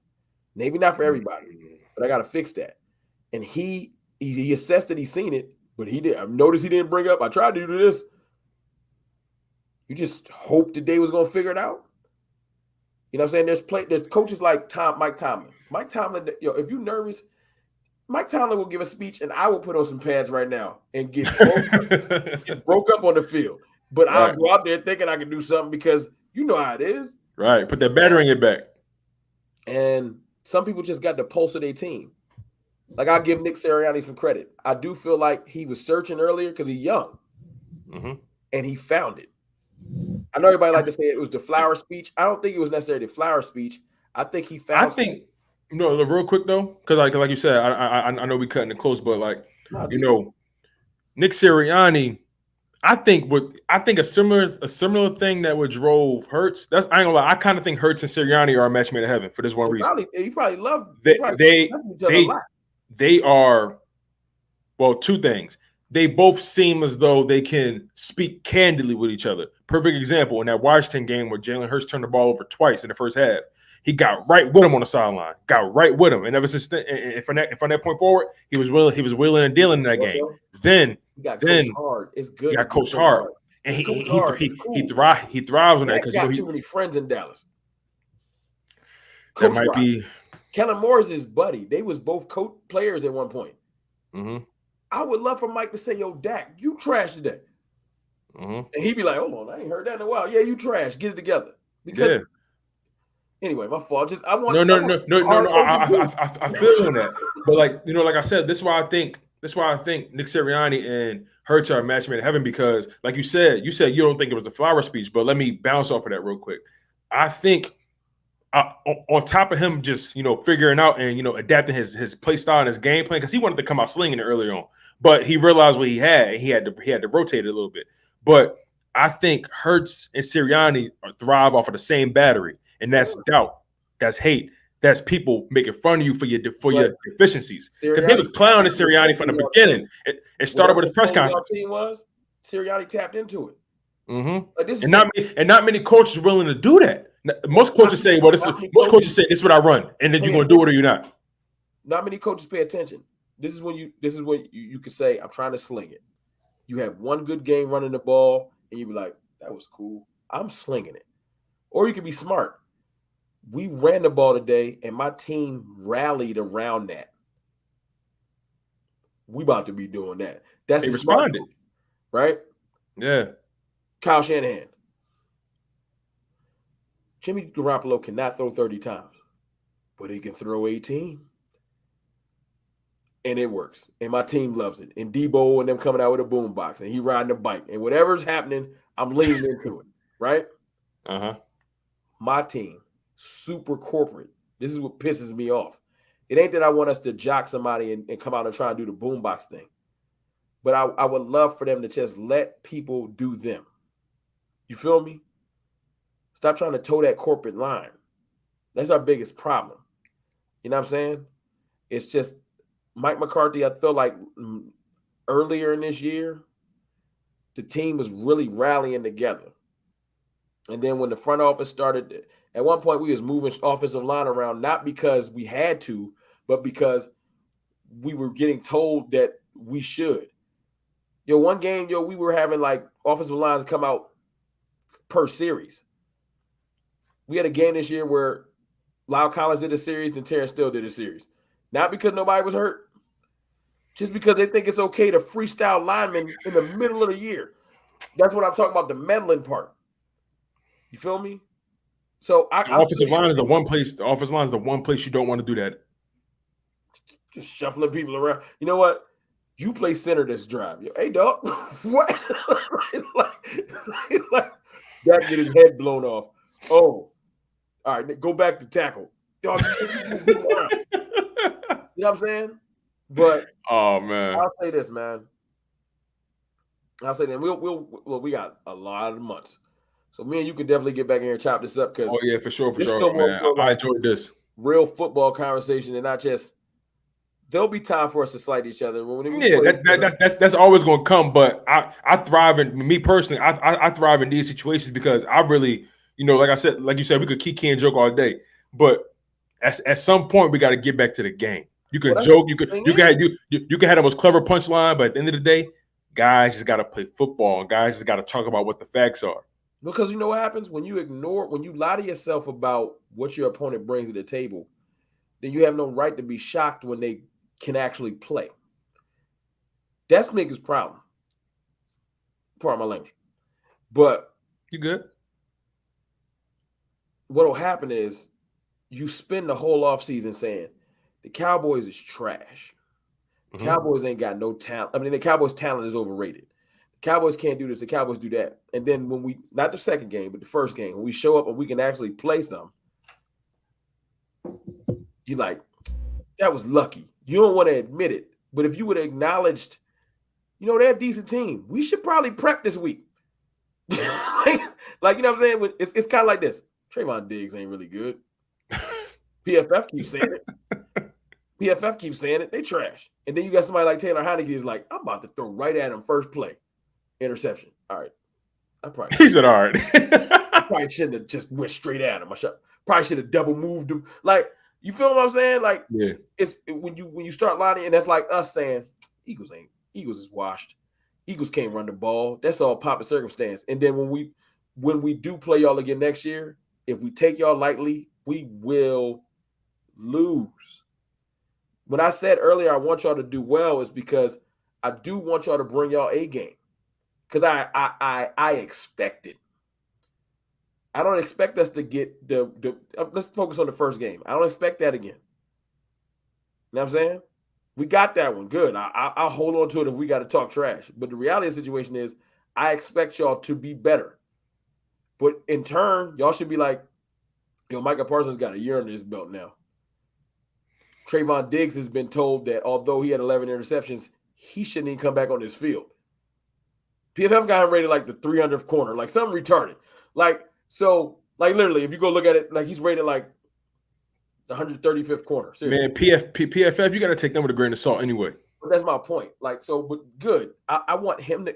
I like that he's going in. The only person that's getting praised this offseason is Micah. The rest of Dallas might as well should just retire.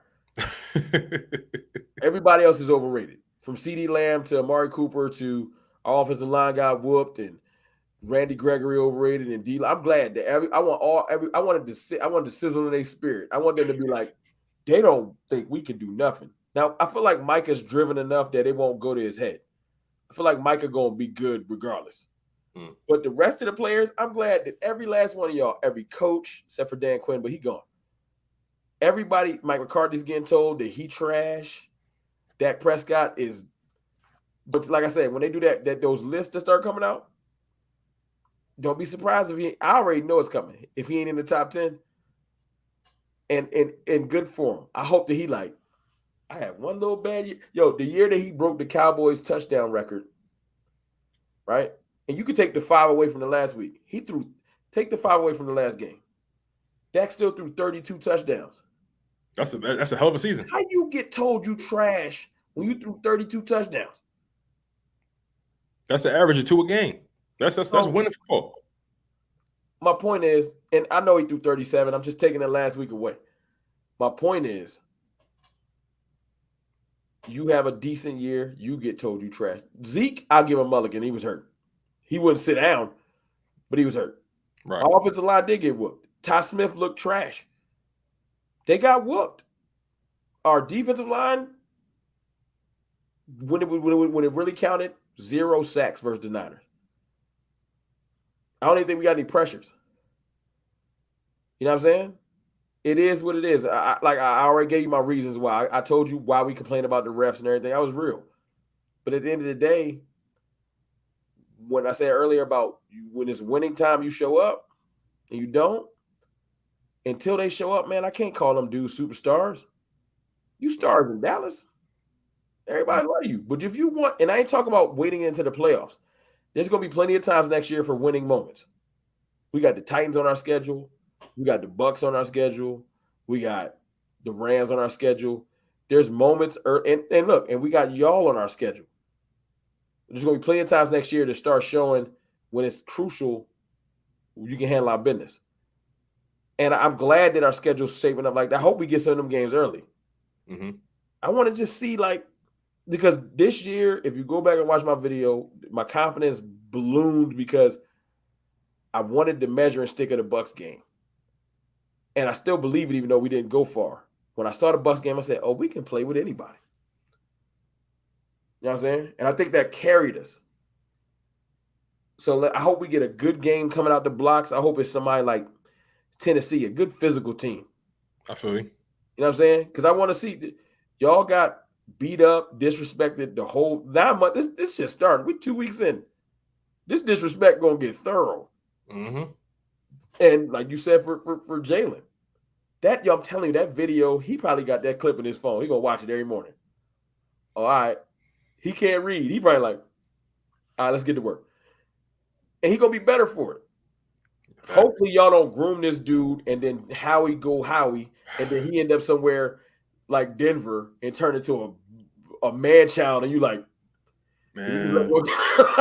like I tell people, like, and we're gonna close on this point. There's no reason for our respective organizations to skip steps. There's no reason, because at the end of the day, your time gonna come. And I feel like some people try to force their time, trying to force their moment. And one thing I learned in life is what's for you is what's for you, and what's not, it was not. Yeah, that's so profound. So the Philadelphia Eagles, the Dallas Cowboys, yeah, we got knocked out. We got tooted and booted. You know what I'm saying? Like we got we got it handed to us. Own it. We wasn't ready. Because we was ready, and we wasn't ready. Like in all reality, we wasn't, by everybody else's estimation, we wasn't supposed to be there. But I called us winning 10 games at the most, 9 games at minimum, and we ended up doing that because I knew what we had, and vice versa. You knew what you had. You knew what y'all had in Dallas, man. So when it was time, if you don't acknowledge your faults, you won't grow. They need to look in the mirror and say, I wasn't ready. So everything I did leading up to that playoff game, great. Now I got to do more. Right. Because if I do the same thing, I'm going to go home again. Mm-hmm. So I'm glad that they're getting chewed out. I'll be mad if everybody was like, they just lost. They be all right. No. I'm glad that they're getting told, y'all didn't even belong on the stage. Y'all did it. I'm glad everybody's saying that. I'm so glad. Look, it's like for me, like I like being, like, I'll be honest with you, like, and I don't know if it's the feeling in me, but I like being the most hated. Like, I like being doubted. I like when people think I'm not going to pop out. You know what I'm saying? Like, I love it. You know what I'm saying? That's how we won that Super Bowl. If I'm being honest, like our Super Bowl came at a time where people was like, they dead in the water. They dead in the water. Carson went down. They thought it was over. And somehow, some way, Nick Foles, whenever he got that Eagles jersey on, he a different quarterback. Everywhere else, he can't get it done. But when he in Philly, somehow, some way, I don't know if it's the cheesesteaks, I don't know if it's the water ice, I don't know if it's the hoagies, but man, it's belief. When you got look, we close on this. When you got belief, seriously, when you got belief, a lot could be accomplished. You know what I'm saying? And that year, y'all believed, from the janitor to the owner. Y'all believed. Y'all went into that Patriots game like, oh, we winning this game. And when you got doubt, i.e., the team is nervous, everybody don't believe. Everybody in Dallas that played for the Cowboys did not think we could win that game, and that's why we did it. I know I shouldn't say that about my team, but that's just real. If they all we keep it real in this joint, man. Listen, like I always tell people, man. We would always tell people, because it ain't the talent. But if you can be the most talented dude in the world, if you scary, you just scary. And I'm not talking about Micah or Carson Wentz. Case in point. You can have all the talent in the world, but if you're scary, you're scary. I think it was more so the nerves of wanting to accomplish. It's the nerves of not wanting to mess up. I don't think they were scared. Like, as far as like, I'm afraid of because I can tell by the way we played. They played hard, but not wanting to mess up will make you whole. Not wanting to mess up will make you be like, I can't let him get the Dak, even if I gotta hold him.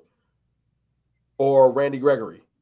Not wanting to mess up will make you be like, all right, he flinched. I'm about to jump off. Like you start to let go of the details, and you're trying to win so bad. You starting to you overcompensate. You're hurting yourself, and I think that's the lack of preparation. You know what I'm saying? They was pressing because they did want it. I wanted to clear that up. It's not that I feel like they were scared. It's just Connor Williams, you've been holding all year. But you're like, I can't let them get the Dak this game. You're still holding, dog. Stop. You know what I'm saying? So, I don't know, man. We will be all right as a team, and I know y'all going to be all right. I want everybody in NFC East, even them other bottom dwellers, come with y'all A game next year. Let's have the worst team in the NFC East finish with 6 wins. Hey, man, and on that note, my man, let's battle next year. You know what I'm saying? My brother, like truly, I had a great time in this live stream, my man. You know, we grinded for 2 hours and some change. Didn't even feel like it. Yeah, we just chopped it up our ball. And like you said, man, like I try to approach this, you know, from the most objective, from the most I try to learn when I communicate with people, right? Yeah. And I really feel like I learned a lot, you know, not just about the Cowboys, but you know, learned a little bit more about how to read the game, how to approach the game, and how to approach this content game too. So, my man, truly grateful for you taking the time out. No you know doubt, what I'm saying? You know, chopping it up with me. Like next time I ain't gonna be tardy. No, listen, bro, my man, it's all good. Like we definitely gonna work it out better next time. All right, man. But like I said, truly grateful for you coming onto the channel. You know, take this time, you know, to plug anything you got coming up. Shout out your channel, shout out your tribe, all that. It's Cowboys Fan Talk on YouTube and Cowboys_Fan Talk on Twitter. You come on Twitter, I talk spicy. And he active, y'all. He active. And I do respond. I have no problem with going back and forth with a person with 3 followers or 4,000. But that's just because I don't mind the chop it up session. But I will say this, man. I appreciate you bringing me on because it's rare. It's not about Cowboys, Eagles, or NFC East and nothing like that. It's just rare when you really get to chop it up with somebody that won't just be childish in the conversation. Like, acknowledge reality. Like, for me to just say, yo, Jalen Hurts is trash, this whole conversation would have been like, all right, man, here we go. What we talking about? Like, you wouldn't even be like, right. You get caught up in this loop. You know he good. Like, come on now. You know he good. You know what I'm saying? And we deal with that so much, probably in your comments, my comments on Twitter, so many people that just are childish about stuff. It makes it hard to have these conversations. The reason why this went 2 hours is like, we about to talk for real. We ain't about to play. Right. And I'll get off of this thing, and in 10 minutes, I'll get back on Twitter, and somebody be like, yo, Dak ain't never been good. And I'll be like, I just got off. Baiting you. You know what I'm saying? Just know this, man. I hate to say it. They might not appreciate Dak or Hurts till they wear another jersey. And that's my fear, man. I'll be honest. We're gonna be salty. I wouldn't even put it past both our organizations, my man. Like, I wouldn't even put it past them. You be looking up, Dak will be a Bronco, and Hurts will be a Texan, and a Texan somewhere, right? A Texan would be in the AFC Championship game, and Dak would be playing them, and we'd be like, what were we doing? Bro, the Eagles and the Cowboys would look like the biggest jokes in the NFL, like for the next 5 years, like 5, 10 years, if that was the case, my man. But like I said, like, grateful to you. Off this joint. We gonna chop it up again. Everybody that watch, man, we gonna do this again. That's not for sure. The energy was perfect. You know what I'm saying? Like I said, like I learned a lot about the game. We can do it on both channels because I'm working towards it. No, for sure. Like, you know, like it's all about spreading that wealth. But my man, grateful to you. Like I said, we definitely gonna do it again. And you guys, as I always tell y'all was tuned into y'all dose of Chalk It Up Sports Philly, where no matter if we win or if we lose, we just got charged to the game. I was your humble host, Tone DeShields II. I was joined by Mr. Rome, aka Cowboys Fan Talk. One love, stay humble, stay healthy, and most importantly, stay hungry. Yes, and we out of here.